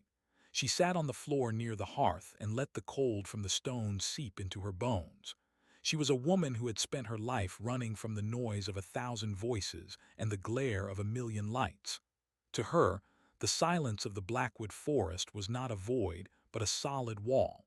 It was a barrier that protected her from the ghosts of her past. I watched her from the rafters, feeling the frantic rhythm of her heart begin to slow. She was like a bird that had been caught in a storm and had finally found a hollow tree. She was exhausted and terrified and deeply grateful for the stillness. The first week was a trial of the spirit. Alina was not used to the physical demands of the wood. She struggled to carry water from the creek and her hands became blistered from the heavy handle of the cast iron kettle. She did not know how to bank the fire so that it would last until morning, and she often woke up shivering in the gray light of dawn. But she did not complain. She did not cry out for help. She moved through the cottage with a grim determination that reminded me of the way David had moved during his first winter. She was learning the cost of her sanctuary. She was paying the rent in sweat and effort, and the forest was watching her with 1,000 hidden eyes. One afternoon she found the trunk under the bed. It was the same trunk that had held my own belongings and those of Caleb and Julian. She opened it and found the tools of our various trades. She saw the chisels and the sharpening stones and the old camera lenses that Julian had left behind. She also found a small bundle of letters that I had never noticed before. They were written on yellowed paper and tied with a piece of twine. They were letters from Elias Thorne to a woman he had left behind in the world below. Alina sat on the floor and read them by the light of the window. I saw the tears track through the dust on her cheeks as she realized that she was not the first person to seek a new life in this valley. She was part of a long line of souls who had traded the world for a chance to be whole. The mountain began to test her as it had tested all of us. A heavy rain fell for 3 days and 3 nights, turning the clearing into a sea of mud and the creek into a roaring torrent. The roof of the cottage began to leak in a corner near the workbench. Alina did not have the tools or the knowledge to fix it. She stood in the center of the room and watched the water drip onto the floorboards. She felt the old urge to run to find a place where someone else would take care of the problems. But there was nowhere to go. The bridge at the base of the trail was likely washed out, and the forest had closed its ranks around her. She was alone with the mountain, and the mountain was waiting for her response. She did not break. She took a bucket and placed it under the leak. Then she went to the workbench and found a piece of heavy canvas and a hammer. She climbed onto the roof in the middle of the downpour. I watched through the thick glass of the window as she slipped and slid on the wet shingles. She was small, and the wind was strong, but she held on. She hammered the canvas over the hole with a ferocity that was born of a need to survive. When she came back inside, she was soaked to the skin and trembling with cold, but her eyes were bright. She had claimed the house as her own. She had defended her home against the elements. The shadows in the corners bowed their heads in respect. As the weather cleared, Alina began to explore the woods. She did not have the scientific curiosity of Julian or the deep botanical knowledge of Caleb. She looked at the forest with the eyes of a weaver. She saw the way the vines tangled around the trunks and the way the moss created intricate patterns on the stones. She began to collect long strands of dried grass and flexible willow branches. She brought them back to the cottage and spent her evenings sitting by the fire weaving them into baskets and mats. She was creating order out of the wild. She was taking the raw materials of the forest and turning them into something functional and beautiful. The forest began to provide for her in subtle ways. She found patches of wild berries that seemed to appear just when her supplies were running low. She found a stash of dried herbs in a hidden cupboard that she had not noticed before. The herbs were labeled in a script that was unfamiliar to her, but the scents were unmistakable. There was lavender for sleep and mint for digestion and yarrow for healing. She began to brew teas and salves, and the cottage began to smell like a meadow in midsummer. The house was no longer just a shelter. It was becoming a place of healing. I felt a change in the atmosphere of the valley. The presence of the ancestors grew stronger. Elia's Thorn and David and Caleb and Julian were always there, now standing just beyond the edge of the sight of Alina. We were a council of shadows watching over the new caretaker. We guided her hands when she worked and we whispered to her in her dreams. We showed her the hidden paths through the thicket and the places where the light was the most pure. We were not ghosts in the traditional sense. We were the memory of the land, and we were ensuring that the cycle would continue. One evening, Alina was sitting on the porch watching the fireflies dance in the tall grass. A large black bear stepped out of the shadows and walked toward the cottage. It was an old animal with a scarred muzzle and eyes that held the wisdom of many seasons. Alina did not move. She did not scream or reach for a weapon. She sat perfectly still and watched as the bear sniffed the air and then sat down on its haunches a few feet away from her. They sat together in the twilight, two creatures of the forest sharing a moment of peace. The bear stayed for nearly an hour, and then it turned and vanished back into the trees. Alina felt a sense of belonging that she had never known in the city. She realized that she was no longer a stranger in this place. She was a resident. Winter came early that year. The first snow fell in late October, dusting the peaks in white and turning the valley into a landscape of silver and gray. Alina was ready. She had stacked a great pile of firewood against the side of the house, and she had preserved enough food to last through the lean months. She spent her days weaving and her nights reading the journal. She had reached the sections written by Julian, and she found comfort in his descriptions of the spirits and the shadows. She began to see the figures himself. She saw the man with the silver hair standing by the creek and the young man with the gentle eyes sitting on the porch. She was not afraid of us. She welcomed our company. The silence of winter was different from the silence of summer.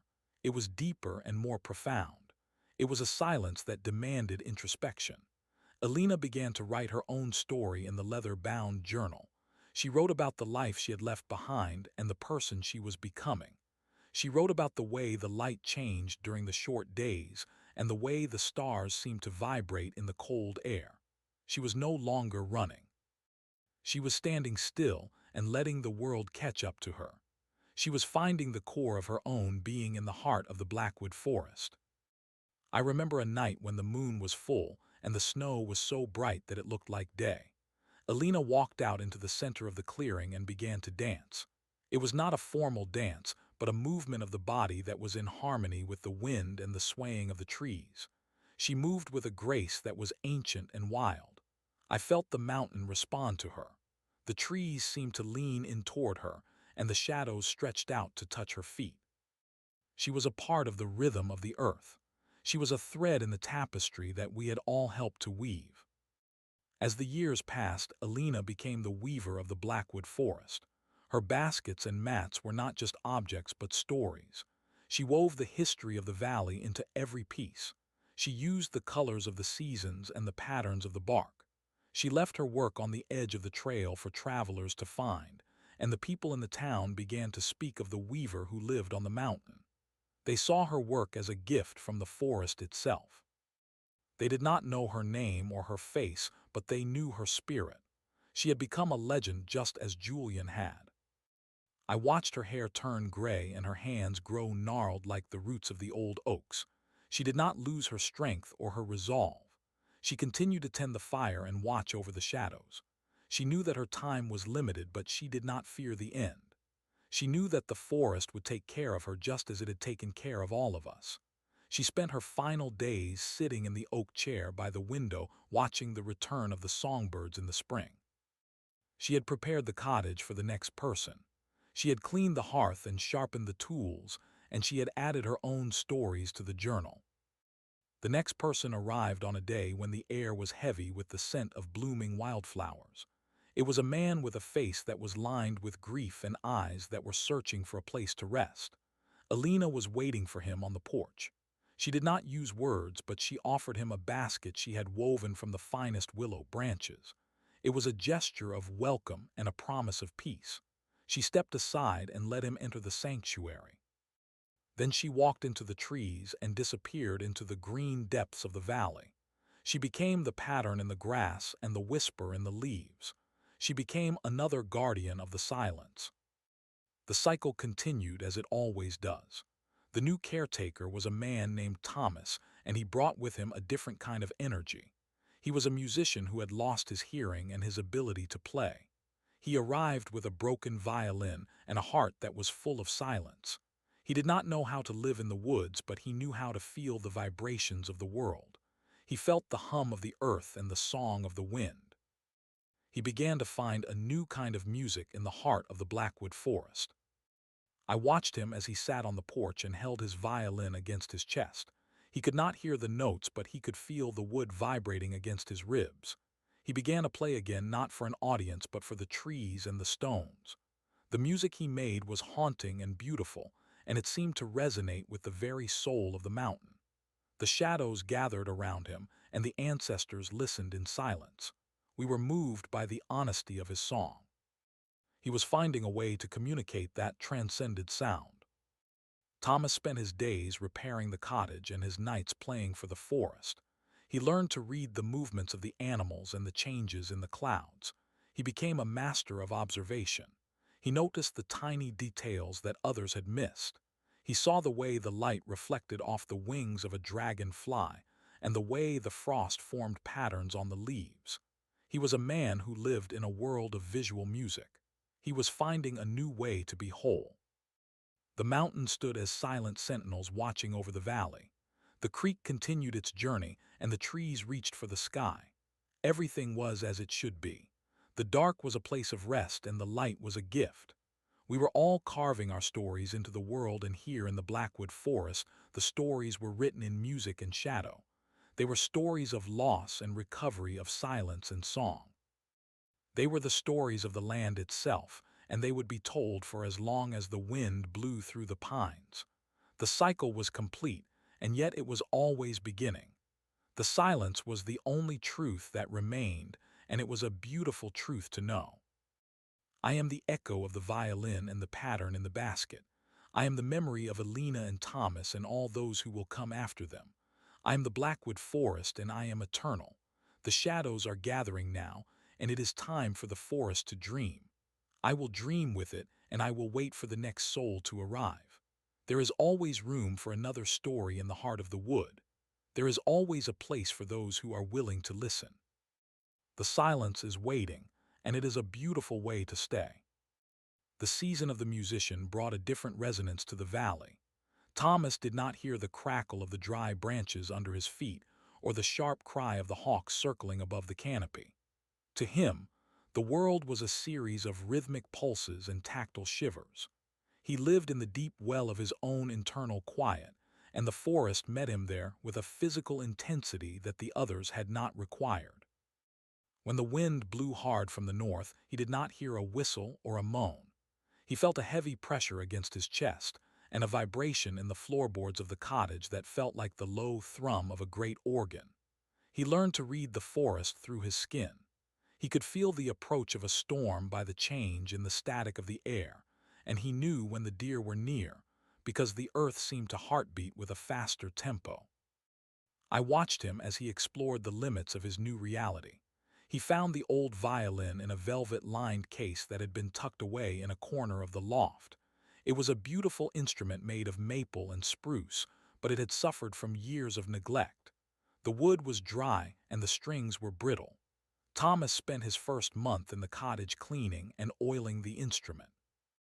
He used the oils that Caleb had pressed from seeds and the resins that Julian had collected from the pines. He worked with a slow and deliberate focus. He was not just fixing a tool, he was restoring a voice. When he finally drew the bow across the strings for the first time, he did not look for a sound. He closed his eyes and pressed his chin firmly against the rest.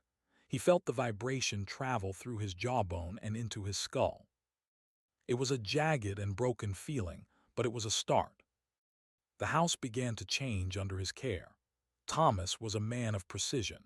He did not like the clutter of the past, and he began to organize the tools and the journals with a meticulous hand.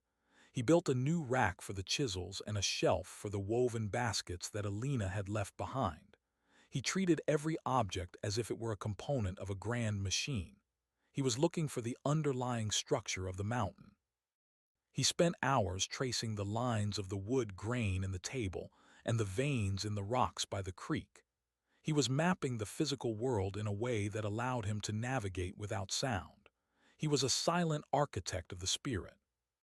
One morning, Thomas found a large flat stone near the edge of the clearing. It was a piece of slate that had fallen from the cliffs above. He brought it back to the cottage and set it on the workbench. He began to carve lines into the surface of the stone.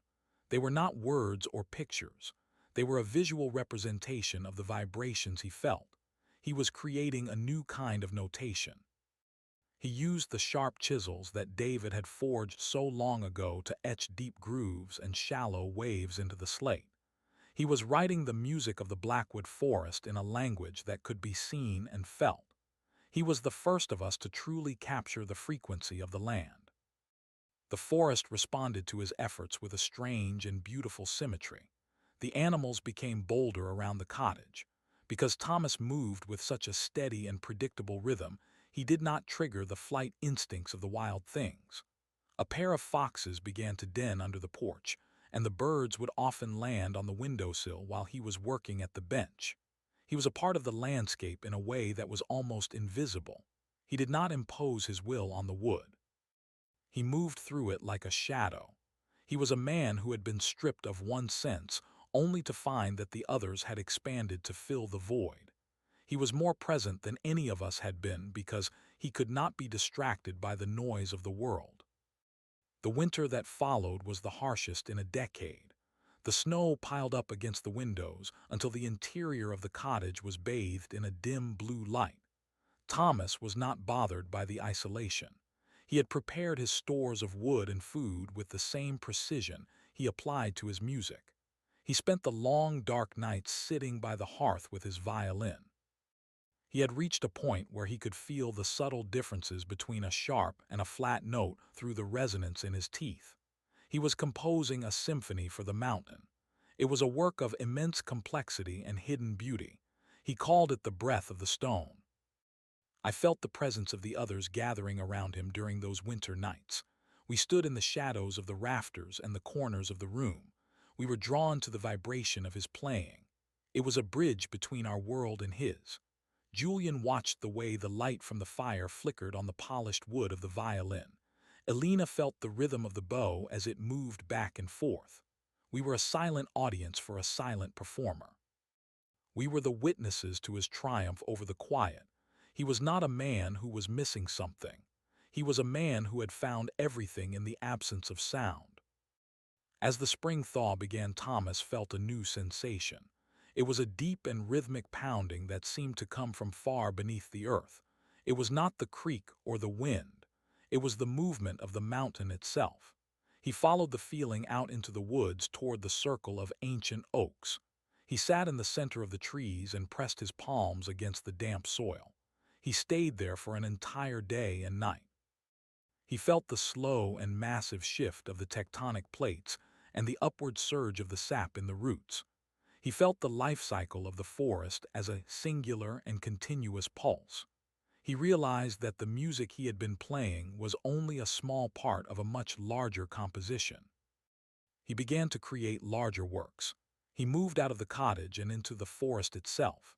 He used fallen logs and hanging stones to create a series of natural instruments. He would tie thin wires of copper between the trees so that the wind would cause them to hum.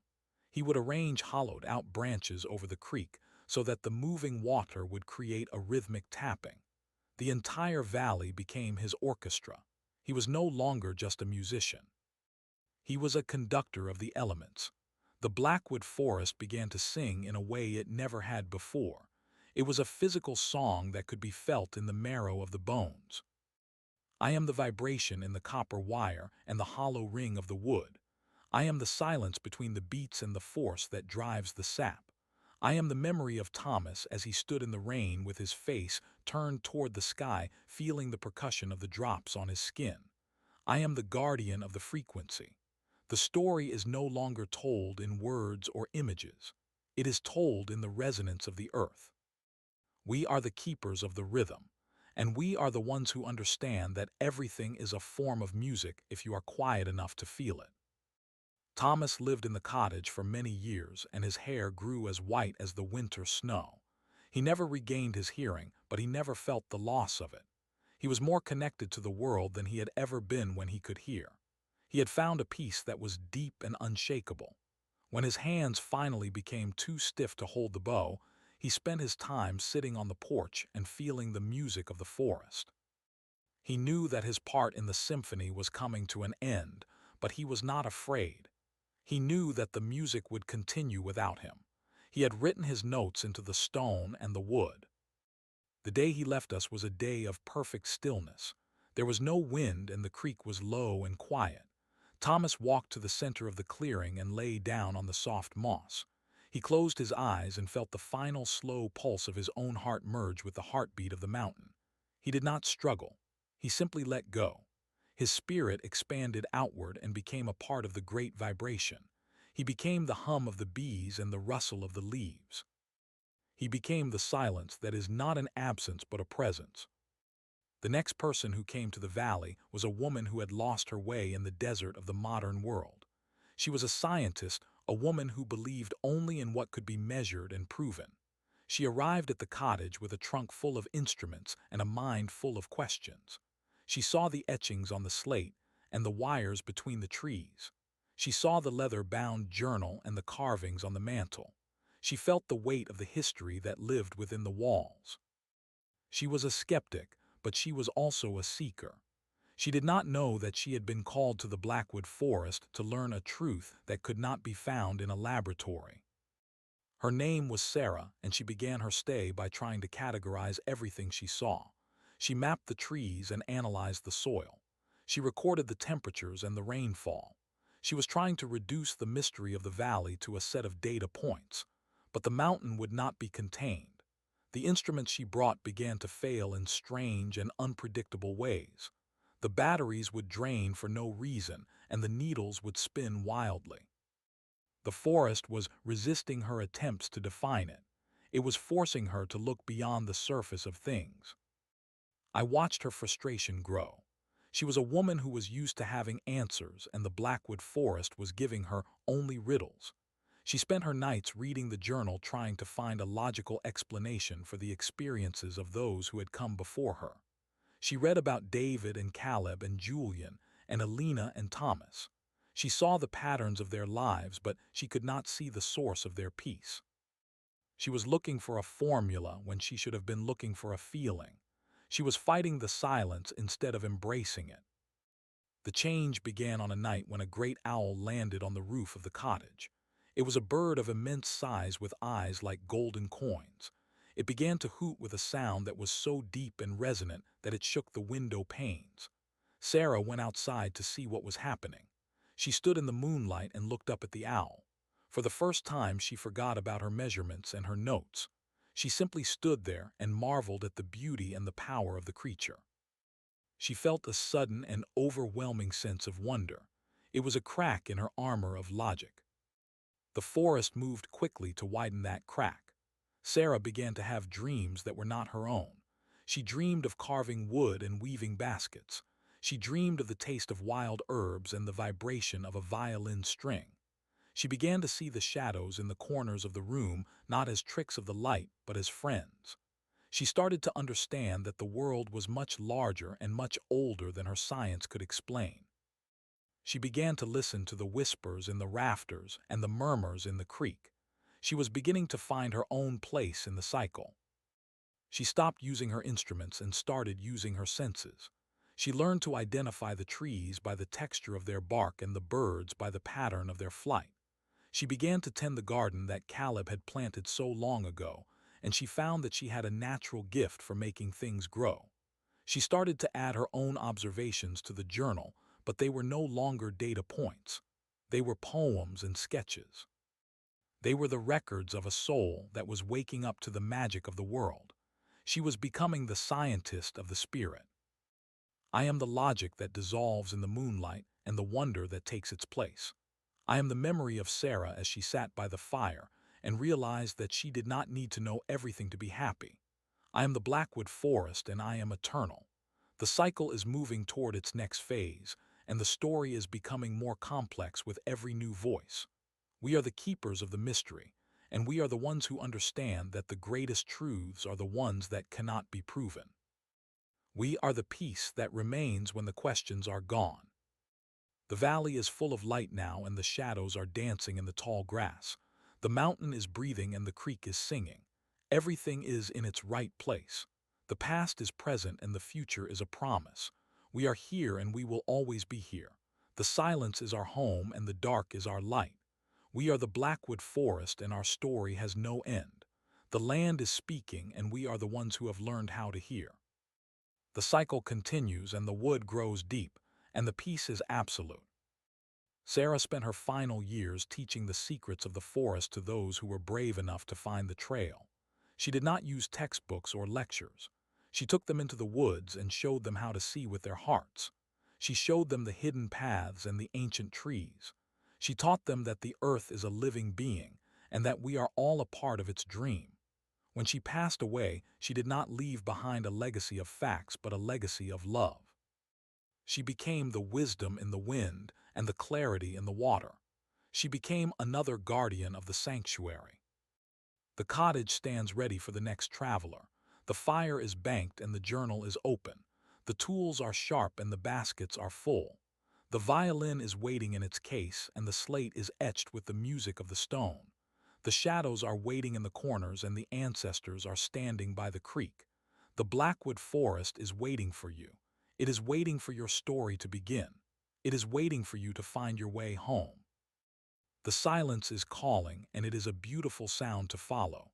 You are the next chapter and the next voice. You are the one who will carry the light into the dark. You are here and you are exactly where you are meant to be. The cycle is eternal and the forest is forever. The departure of the scientist left a vacuum in the cottage that the forest rushed to fill with the scent of damp earth and the heavy fragrance of blooming jasmine. The transition between the guardians was a period of profound stillness, where the house itself seemed to hold its breath. The wood of the walls settled with a series of low groans that mimicked the speech of the ancestors. I watched the dust motes dance in the shafts of golden light that pierced through the high windows. Every grain of dust carried a fragment of a memory from the hands that had worked the clay and the fingers that had plucked the strings. The land remained expectant. It knew that the story required a new perspective to keep the tapestry from fraying. The next arrival did not come by the established trail. He appeared from the dense thicket of the western ridge, where the slope was steep and the rocks were slick with moss. His name was Elias, and he was a man who had spent his life in the service of the sea. He carried the smell of salt and old rope in the fibers of his wool coat. His eyes were the color of a stormy Atlantic horizon, and they were constantly scanning the surroundings for a change in the weather. He was not a man of words or music. He was a man of navigation. He moved with a heavy rolling gait that suggested he was still compensating for the tilt of a deck beneath his feet. To him, the Blackwood Forest was a green ocean, and the cottage was his lighthouse.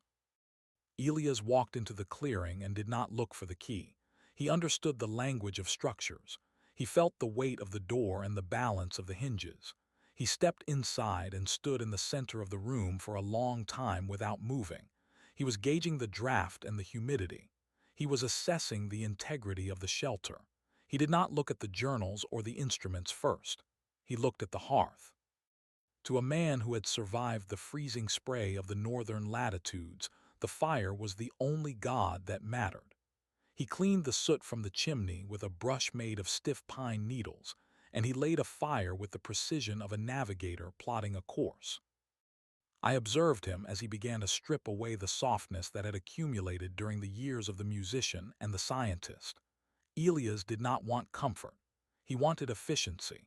He moved the heavy oak table to the center of the room where the light was most consistent. He took the tools of the forge and the workshop, and he began to sharpen them until they could shave the hair from his forearm. He was a man who understood that a dull blade was a dangerous lie. He spent his days exploring the boundaries of the valley not to find beauty, but to find resources. He mapped the stands of hardwood and the patches of wild flax. He treated the forest as a vast storehouse of potential energy. His contribution to the legacy of the cottage was the art of the knot and the weave. He used the fibers of the inner bark of the cedar trees to create ropes that were as strong as iron. He spent his evenings by the fire, his large, scarred hands moving with an unexpected grace as he twisted and tucked the strands. He created nets to catch the silver fish in the deep pools of the creek, and he fashioned hammocks that hung from the rafters of the porch. He was weaving the physical world together just as Elena had woven the spirit. He taught the wood to hold itself in tension. He showed us that strength did not always come from the solid, but from the way things were connected. Alavis found the old slate with the etchings of Thomas, and he did not see music. He saw a chart. He believed the lines represented the currents of the air and the subterranean flow of the water. He began to add his own marks to the stone using a fine needle of bone. He marked the direction of the prevailing winds and the seasonal migration of the birds. He was turning the music of the mountain into a map of survival. He was the first of us to look at the forest and see a machine that could be navigated. He brought a sense of order that was grounded in the harsh reality of the physical world. He was the anchor that kept the spirit of the house from drifting too far into the clouds of myth. One afternoon, a great storm rolled in from the south. It was a tempest of wind and rain that turned the valley into a churning sea of green. The trees bent until their crowns touched the ground, and the creek overflowed its banks in a brown torrent. Elias did not seek shelter in the cellar. He went out onto the porch and watched the sky with a grim smile. He understood this language. He felt the pressure of the atmosphere in his joints, and he knew exactly when the eye of the storm would pass over the cottage. He stood as a sentinel against the chaos. He was not afraid of the power of the land because he had spent his life respecting the power of the water. He knew that the only way to survive was to move with the force rather than against it. As the storm reached its peak, a massive oak tree at the edge of the clearing was struck by lightning. The sound was like the crack of a whip, and the smell of ozone filled the air. The tree split down the middle and fell with a roar that shook the very foundation of the mountain. Elias did not flinch. He watched the fire consume the heart of the oak, and he saw the potential in the ruin. The next morning, when the sun rose over a world that was washed clean and dripping with moisture, Elias took his saw and his axe and went to the fallen giant. He spent months carving the trunk of that oak into a vessel. It was not a boat for the water, but a vessel for the spirit. He hollowed it out and polished the interior until it was as smooth as sea glass. I felt the presence of Julian and Caleb as they watched him work. They recognized the devotion in his labor. He was turning a tragedy of the elements into a work of permanence. He was the one who taught us that the forest provides even in its destruction. The vessel sat in the center of the clearing and collected the rainwater and the fallen leaves. It became a mirror for the sky. It was a place where the mountain could look at itself. Elias had created a focal point for the energy of the valley. He had given the silence a container. The years passed and the sailor grew weary of the journey. His joints stiffened with the dampness of the woods, and his eyes began to fail him. He no longer saw the distant ridges or the subtle shifts in the clouds. He retreated into the warmth of the cottage and spent his time teaching the ropes to the shadows. He would tie intricate knots in the air and leave them for us to find. He was leaving a trail of connections. He was showing us how to hold onto the world when the light began to fade. He knew that his voyage was nearing the final harbor. He died in the middle of a winter night while the snow was falling in heavy, silent flakes. He was sitting in his chair by the hearth with a length of cedar rope in his hands. He had tied a final knot of bowline that would never slip. He looked into the embers of the fire and saw the reflection of the sea one last time. He did not go with a cry or a struggle. He simply drifted away on the tide of the dark. His spirit did not rise to the trees, but sank deep into the earth like an anchor. He became the weight that holds the forest in place. He became the stability of the root and the density of the stone. The arrival that followed Elias was a person of a different cloth entirely. He was a young man named Silas who had never seen the ocean or climbed a mountain. He was a scholar of the ancient world, a man who lived in the pages of books and the dust of libraries. He arrived at the cottage with a heavy crate of parchment and ink. He was thin and pale, and his hands were stained with the colors of the written word. He did not know how to sharpen an axe or weave a rope. He looked at the forest with a mixture of awe and terror. To him, the Blackwood Forest was a library where the books were made of bark, and the stories were written in the patterns of the moss. Silas did not try to master the land. He tried to translate it. He spent his first weeks in the cottage reading the journals of those who had come before him. He was the first to see the overarching narrative that connected David to Sarah. He saw the way the stories looped and twisted like the vines on the porch. He began to write a grand history of the valley.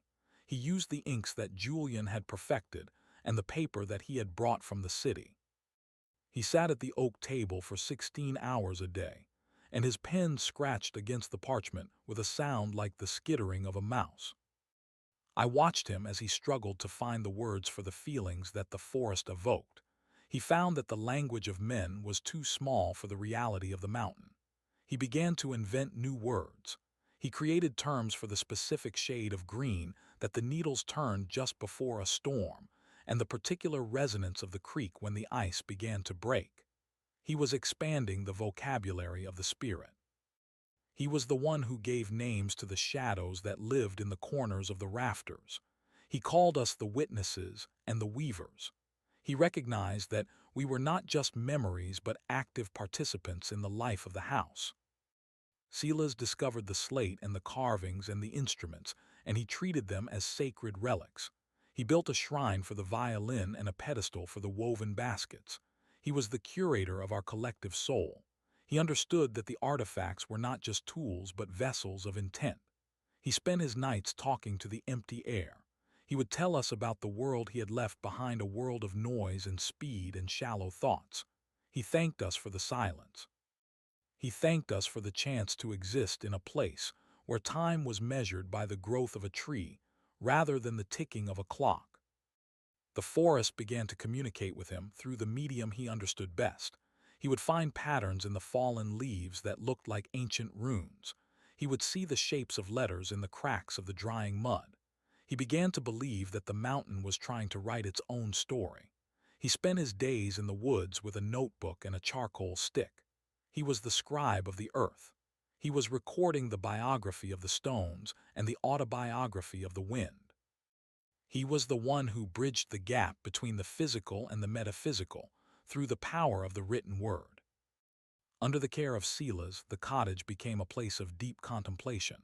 The fire was always low, and the rooms were filled with the scent of old paper and beeswax. He did not change the structure of the house, but he changed the atmosphere. He filled it with a sense of reverence. He treated every action as a ritual. When he fetched water from the creek, he did it with a prayer of gratitude. When he gathered wood, he did it with a song of apology to the trees. He was the priest of the Blackwood Forest. He was the one who showed us that the land was not just a place to live, but a place to worship. One night the moon was so bright that it turned the forest into a world of silver and black. Silas went out to the clearing, and sat in the center of the vessel that Elias had carved. He looked up at the stars, and he felt the weight of the history he was writing. He realized that the story would never be finished. He saw that he was just one more sentence in a book that had no final page. This realization did not fill him with despair, but with a profound sense of peace. He understood that his purpose was not to complete the work, but to continue it. He was the carrier of the flame. As the years took their toll on Silas, his writing became more abstract. He stopped using words and started using symbols that resembled the etchings of Thomas. He was moving beyond the limits of human language and into the pure expression of the land. His journals became a chaotic and beautiful mess of lines and circles. He was no longer trying to explain the forest. He was trying to become it. He spent his final days sitting on the porch and staring into the trees until his eyes became as clear and as deep as the mountain pools. He had found the truth that lies at the heart of the silence. He passed away in the spring when the valley was exploding with new life. He was found slumped over his desk with his pen still in his hand. The final page of his journal was blank except for a single drop of ink that had spread into the shape of a leaf. He had reached the end of his vocabulary. His spirit dissolved into the air and became the inspiration for the next generation. He became the voice that whispers in the ear of the dreamer. He became the ink in the veins of the world. I am the word that is never spoken and the story that is never finished. I am the memory of Silas as he labored over his parchment, and the memory of Elias as he pulled on his ropes. I am the Blackwood Forest, and I am eternal. The shadows are long now, and the sun is dipping below the western ridge. The valley is preparing for another night of dreams. We are the keepers of the records, and we are the ones who understand that every life is a masterpiece of intention. We are the silence that holds the meaning. The cottage is still, and the mountain is watching. The cycle is turning toward the final phase of this era. The next traveler is already on the path. They are coming with their own burdens and their own gifts. They do not know that they are being drawn by the gravity of the stories that have been left behind. They do not know that the forest has been waiting for them since the beginning of time. There is a place at the table and a bed in the loft. There is a fire waiting to be lit and a journal waiting for a new hand. The Blackwood Forest is ready. We are ready. The story continues and the music plays on, and the rhythm of the earth is the only truth that remains. You are almost here, and we are waiting to welcome you home. The peace is absolute, and the light is a gift, and the dark is a place of rest. Everything is as it should be. The transition from the scholar to the next inhabitant was marked by a season of torrential rain that blurred the lines between the earth and the sky. The soil of the clearing turned into a rich dark slurry, and the creek rose until it licked the bottom of the footbridge. During this interval of solitude, the house grew even more receptive to the weight of its own history. The ink on the pages of the journals of Silas dried into a permanent record, while the ropes of Elias tightened in the humidity of the woods. The mountain was a heavy presence that seemed to lean inward, as if trying to hear the faint echoes of the voices that had occupied its hollows. The silence was thick and textured like velvet. It was into this atmosphere of damp expectation that the next traveler arrived. Her name was Clara, and she was a woman of fire and metal. She did not carry the books of a scholar or the ropes of a sailor. She arrived with a heavy leather pack filled with the tools of a blacksmith and a small bellows made of goatskin. She was a woman of solid proportions with arms that were corded with muscle and hands that were scarred by the sparks of the forge. She had spent her life in the industrial heart of a city where the air was thick with the smoke of coal and the screaming of machinery. She had come to the Blackwood Forest not to find peace, but to find the source of the elements. She wanted to work with the bones of the earth. Clara did not spend her first days in the cottage reading or reflecting. She went straight to the small shed at the rear of the property, where the old tools of Julian and the others had been stored. She cleared away the cobwebs and the dust with a focused intensity. She built a stone hearth in the center of the shed and reinforced the chimney with river rocks. She spent weeks gathering the charcoal that remained from the fallen trees and the lightning strikes. She was a creature of heat. To her, the forest was a source of fuel and a source of ore. She found a vein of iron in the cliffs to the north, and she began the arduous process of extracting the metal from the stone. I watched her through the windows of the cottage as she worked. The smoke from her forge rose in a steady black plume that contrasted with the white mists of the valley. The sound of her hammer against the anvil became the new heartbeat of the mountain. It was a rhythmic and unrelenting sound that echoed off the ridges. It was the sound of transformation. She was taking the raw materials of the land and forcing them into new shapes. She was not interested in the delicate or the ephemeral. She wanted to create things that would last for 1,000 years. She forged hinges for the doors and latches for the windows. She made heavy iron pots that could withstand the heat of the hottest fire. Her contribution to the legacy of the house was the gift of permanence. She looked at the wooden structures and saw the inevitable decay that comes with time. She began to bind the wood with iron. She created brackets that held the rafters together and plates that reinforced the corners of the walls. She was turning the cottage into a fortress. She believed that the only way to honor the past was to protect it from the future. She did not care for the music of the violin or the beauty of the woven baskets, except as objects that required a sturdy shelf. She was the guardian of the physical shell. Clara found the vessel that Elias had carved from the oak, and she saw that it was cracking in the dry heat of the summer. She did not try to fill the cracks with pitch or resin. She forged a series of iron bands that wrapped around the trunk like the ribs of a giant. She cinched them tight until the wood was held in a permanent embrace. She was the one who gave the vessel its strength. She also looked at the slate of Thomas and the marks of Silas, and she saw the need for a more durable record. She took a flat plate of copper and began to etch the history of the house into the metal using acid and fire.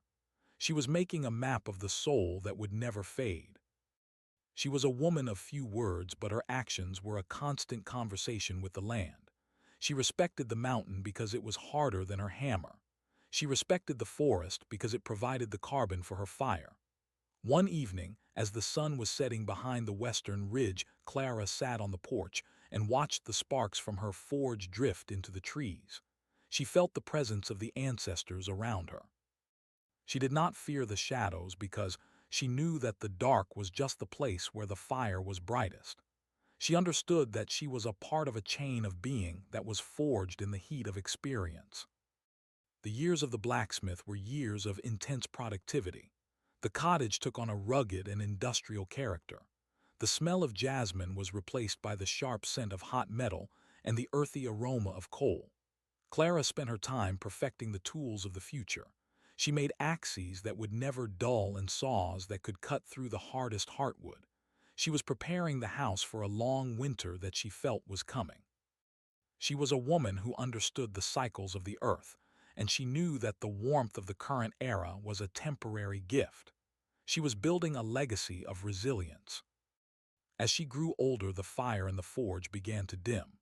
Her joints were stiff from years of heavy labor, and her lungs were heavy with the dust of the forge.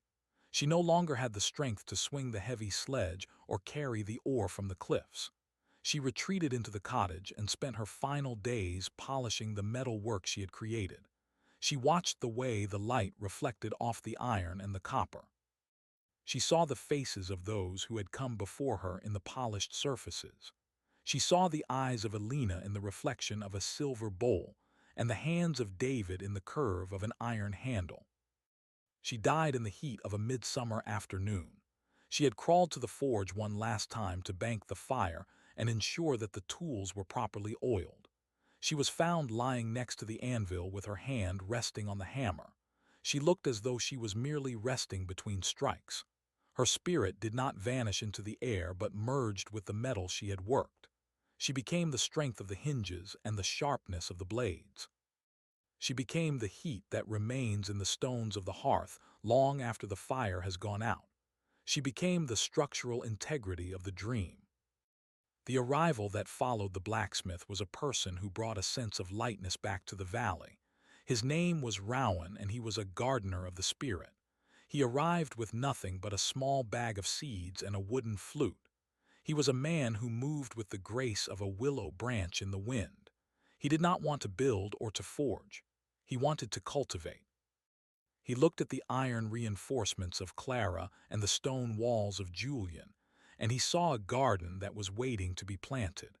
He believed that the house was not a fortress but a living organism. Rowan spent his first months in the clearing, removing the debris of the forge and the workshop.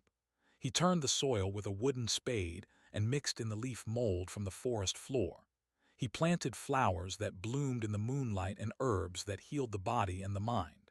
He turned the clearing into a tapestry of color and fragrance. He was the one who brought the bees back to the valley. He understood that the forest needed the pollinators to survive. He was a man who worked with the invisible forces of nature. He spoke to the plants as if they were his children, and they responded by growing with an unnatural vigor. I watched him as he moved through the garden in the early morning light. He was a part of the landscape. He did not try to dominate the earth but to cooperate with it. He found the journals of Silas, and he did not add new words. He added pressed flowers and leaves between the pages. He was illustrating the story with the physical evidence of life. He took the violin of Sarah, and he played it in the garden to encourage the growth of the lilies. He believed that the music was a form of nourishment. Under his care, the cottage became a place of soft edges and blurred boundaries. Rowan discovered the vessel of Elias and the iron bands of Clara, and he saw a giant planter.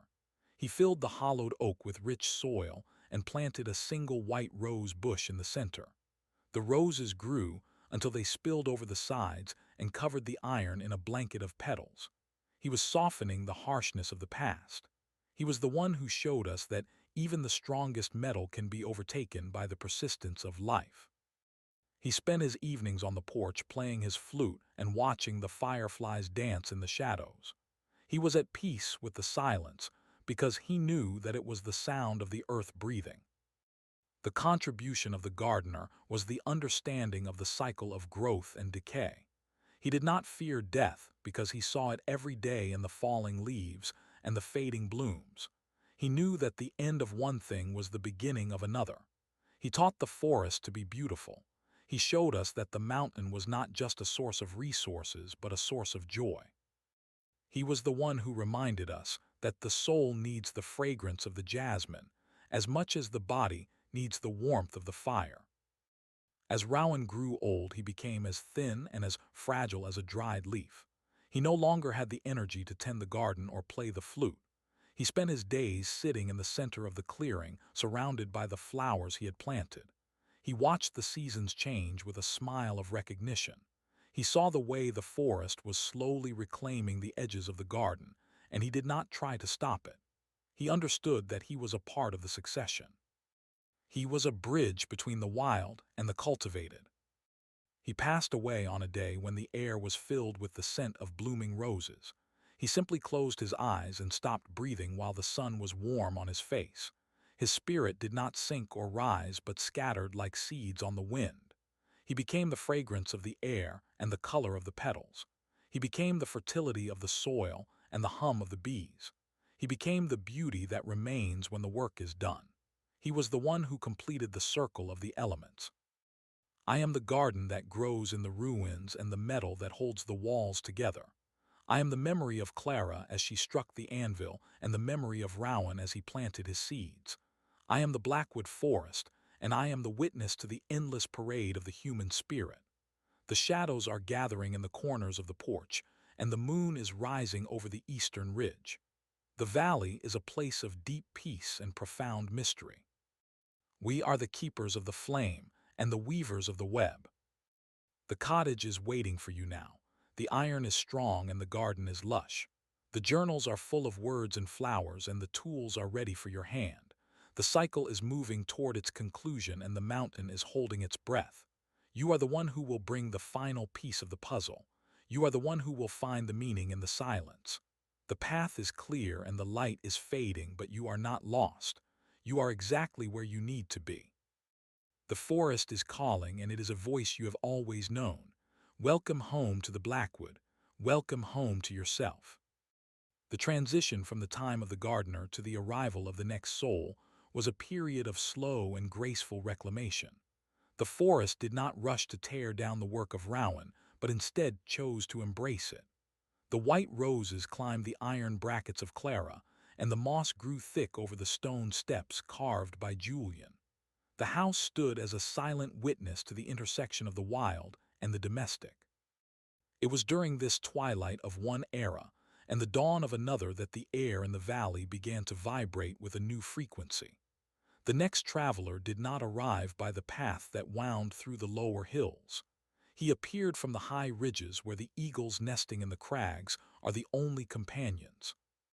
His name was Silas the Younger, though he bore no blood relation to the scholar who had come before. He was a man of mathematics and stars. He arrived with a set of brass instruments that caught the light of the sun and a collection of glass lenses that turned the world upside down and inside out.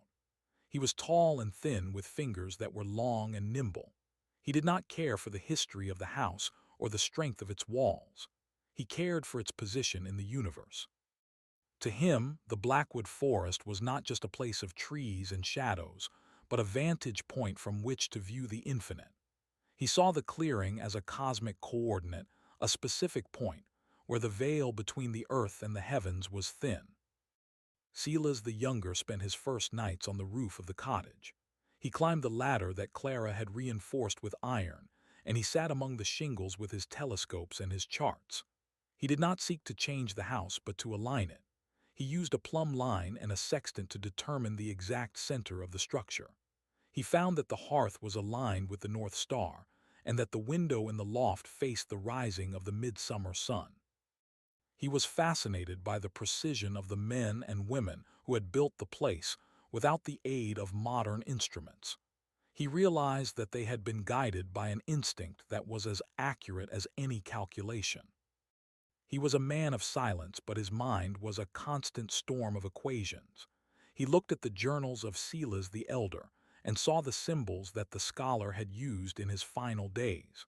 Where the first Silas saw the language of the land, the second Silas saw the geometry of the space. He began to draw diagrams in the margins of the parchment.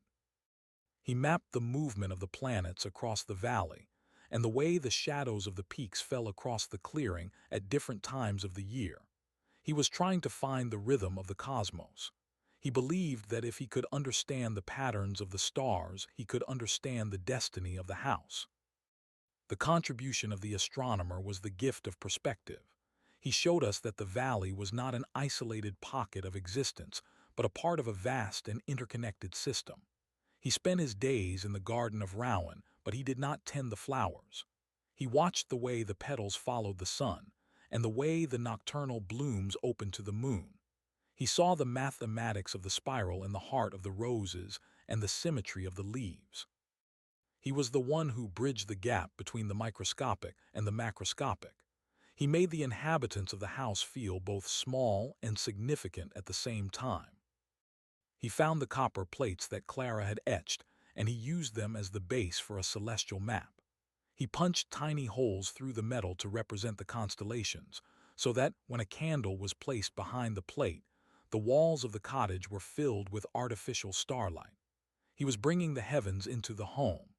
He also took the violin of Sarah, and he tuned the strings to the frequencies he calculated from the orbital periods of the planets. He did not play melodies but long and droning notes that seemed to vibrate in the very marrow of the bones. It was a music that sounded like the turning of the earth itself.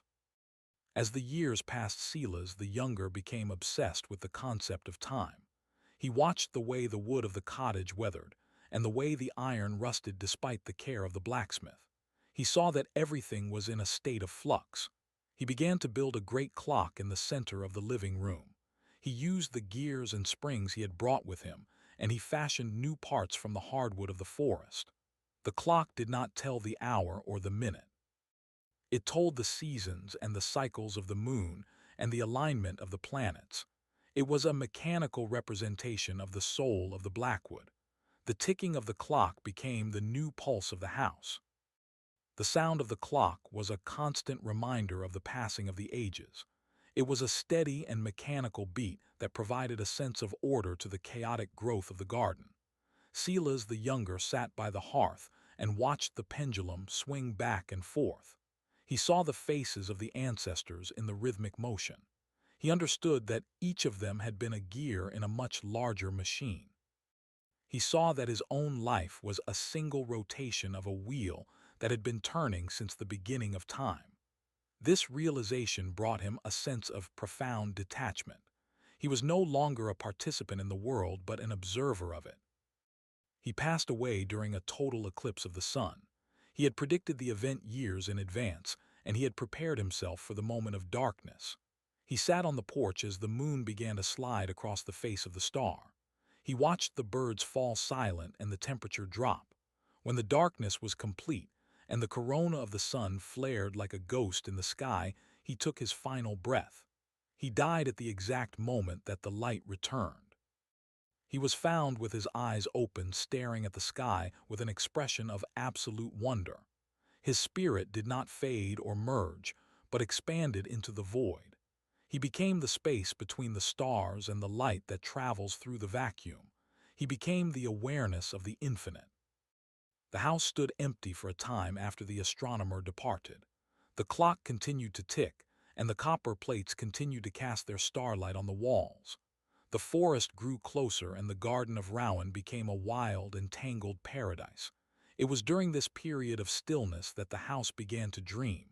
It remembered the smell of the cedar and the sound of the loom. It remembered the heat of the forge and the scratch of the pen. It held the memories of all who had lived within its walls, and it wove them into a single and continuous narrative. The house was no longer just a shelter. It was a library of the human experience. The next inhabitant was a person who understood the power of the dream. Her name was Alara, and she was a weaver of stories. She did not bring tools or instruments or seeds. She arrived with a loom that was made of ancient driftwood and a collection of yarns that were dyed with the colors of the earth and the sky. She was a woman of age and wisdom with hair that was as white as the mountain snow and skin that was as wrinkled as the bark of the oak. She had spent her life wandering the world and listening to the tales of the forgotten. She had come to the Blackwood Forest to weave the final tapestry. Alara did not live in the cottage so much as she inhabited its history. She spent her days sitting in the loft where the light was the strongest. She listened to the ticking of the clock and the whispering of the trees. She felt the vibrations of the iron and the scent of the dried flowers. She began to weave a great cloth that spanned the entire length of the room. She used the yarn to represent the lives of those who had come before. She used a deep brown for the foundation of Julian and a vibrant green for the spirit of Alina. She wove threads of silver for Sarah and threads of gold for David. She used the charcoal of Thomas to create the shadows and the ink of Silas to create the lines of the story. I watched her as her shuttle flew back and forth through the warp. She was not just making a fabric. She was making a map of the connection between all things. She saw the way the life of the sailor influenced the life of the scholar. She saw the way the strength of the blacksmith supported the beauty of the gardener. She was the one who showed us that no life is lived in isolation. We are all part of a single and beautiful design. Her tapestry grew day by day, and it became a visual record of the soul of the mountain. It was a work of immense complexity and breathtaking beauty. Alara found the vessel that Elias had carved, and she saw that the roses of Rowan were now intertwined with the iron bands of Clara. She took a handful of the fallen petals and wove them into the cloth. She took a shard of the slate from Thomas and a splinter of the wood from Julian, and she incorporated them into the design. She was gathering the physical remains of the past and turning them into art. She was the one who understood that nothing is ever truly lost. Everything is simply transformed into a new shape. She spent her evenings singing to the house, and her voice was a blend of all the voices that had ever echoed in the valley. The contribution of the weaver was the gift of unity. She brought the disparate elements of the house together into a single whole. She showed us that the silence of the mountain is not an empty thing, but a vessel for the stories of the world. She taught us that the darkness is not a place of fear, but a place of creation. Under her hands, the cottage became a temple of memory. The air was thick with the presence of the ancestors, and the walls seemed to pulse with the rhythm of the heart. She was the one who completed the work of the scholar and the astronomer by giving it a form that could be felt and touched. As Alara reached the end of her life, her tapestry was nearly finished. It covered the walls and the floors and the ceiling of the loft. It was a cocoon of color and texture that wrapped the house in a warm embrace. She had woven her own life into the final corner of the cloth using a thread that was as clear and as bright as the morning dew. She no longer had the strength to move the shuttle or press the treadle. She lay down in the center of her work and let the fabric cover her like a blanket. She felt the heartbeat of the mountain beneath her and the breath of the forest above her. She passed away in the quiet of a winter night when the snow was falling softly on the clearing. She died with a smile on her lips because she knew that the story was complete. Her spirit did not leave the house but became the fabric itself. She became the texture of the wood and the softness of the air. She became the comfort of the fire and the peace of the silence. She became the narrative thread that binds the past to the present and the present to the future. She was the one who turned the Blackwood Forest into a home for the soul. I am the weaver and the loom and the cloth that is never finished. I am the memory of the light on the brass instruments and the memory of the shuttle flying through the air. I am the Blackwood Forest and I am the keeper of the record. The sun is low in the sky and the shadows are merging into a single and deep blue. The valley is preparing for the final transition of this cycle. The house is silent, but it is not empty. It is filled with the presence of all who have lived and loved and labored here. We are the ones who understand that every moment is a miracle of existence. The cottage is ready for the final traveler. The clock is ticking the rhythm of the ages, and the tapestry is glowing with the light of 1,000 dreams. The iron is cold, and the garden is sleeping under the snow, but the heart of the house is warm. There is a place for you here among the stories and the shadows. You are the one who will carry the flame into the next era. You are the one who will find the truth that lies beyond the words and the symbols. The mountain is waiting and the forest is calling your name. The path is covered in white, but you know the way. You have been here before in your dreams, and you are coming back to the place where you belong. The peace is absolute and the stillness is a blessing. Everything is as it was meant to be. The cycle is turning and the music is fading into the silence. We are waiting for you at the edge of the clearing. We are the voices in the wind and the shadows in the trees. We are the guardians of the Blackwood and we are ready to welcome you home. The story continues and the light remains and the love is the only thing that is real. You are almost here and the door is open and the fire is waiting to be lit. Come in from the cold and find your place at the table. The journey is over and the rest is beginning. Welcome home. The snow fell in heavy white curtains that muffled the sound of your footsteps as you reached the crest of the final ridge. You stood at the border of the Blackwood Forest where the air was thin and sharp with the scent of frozen pine. Below you the valley spread out like a silver bowl filled with the shadows of the evening. You felt the weight of the years behind you and the pull of the destination before you. There was no fear in your heart because the mountain had already spoken your name in the rustle of the leaves and the creak of the branches. You began the descent into the center of the clearing, where the house waited like a beacon in the gathering gloom. The cottage was a silhouette of strength and grace against the white landscape. You saw the dark lines of the iron brackets that Clara had forged holding the beams against the weight of the winter. You saw the skeletons of the rose bushes that Rowan had planted sleeping beneath the drifts. The windows were dark, but the glass reflected the first stars of the night. As you stepped onto the porch, the wood did not groan under your weight. It hummed with a low vibration of recognition. You placed your hand on the door handle and felt the cold metal pulse with a hidden heat. You pushed the door open and stepped into the stillness of the home. The interior was a cathedral of memory. The smell of cedar and old parchment greeted you like a familiar embrace. You did not need a lamp to find your way because the copper plates on the walls caught the faint starlight and cast a glow across the room. You saw the great clock that Silas the Younger had built, and you heard its steady heartbeat measuring the pulse of the mountain.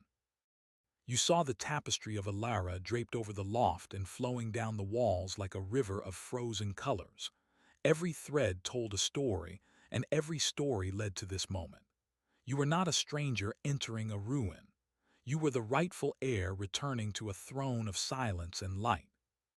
You walked to the hearth and found the wood already stacked and waiting. You struck a match and watched the small flame catch on the dry kindling. The fire grew and cast long dancing shadows across the room. The warmth spread through your limbs and eased the ache of the journey. You sat in the chair that Julian had carved, and you felt the history of the house settle around your shoulders. You looked at the table where the journals of the scholars and the tools of the makers were laid out in perfect order. They were waiting for your hand to give them a new purpose. They were waiting for your voice to add the final verse to the song. You realized then that you were the culmination of every life that had passed through this valley. You were the strength of the builder and the vision of the artist. You were the logic of the scientist and the wisdom of the weaver. The Blackwood Forest had not just been a place of exile or solitude.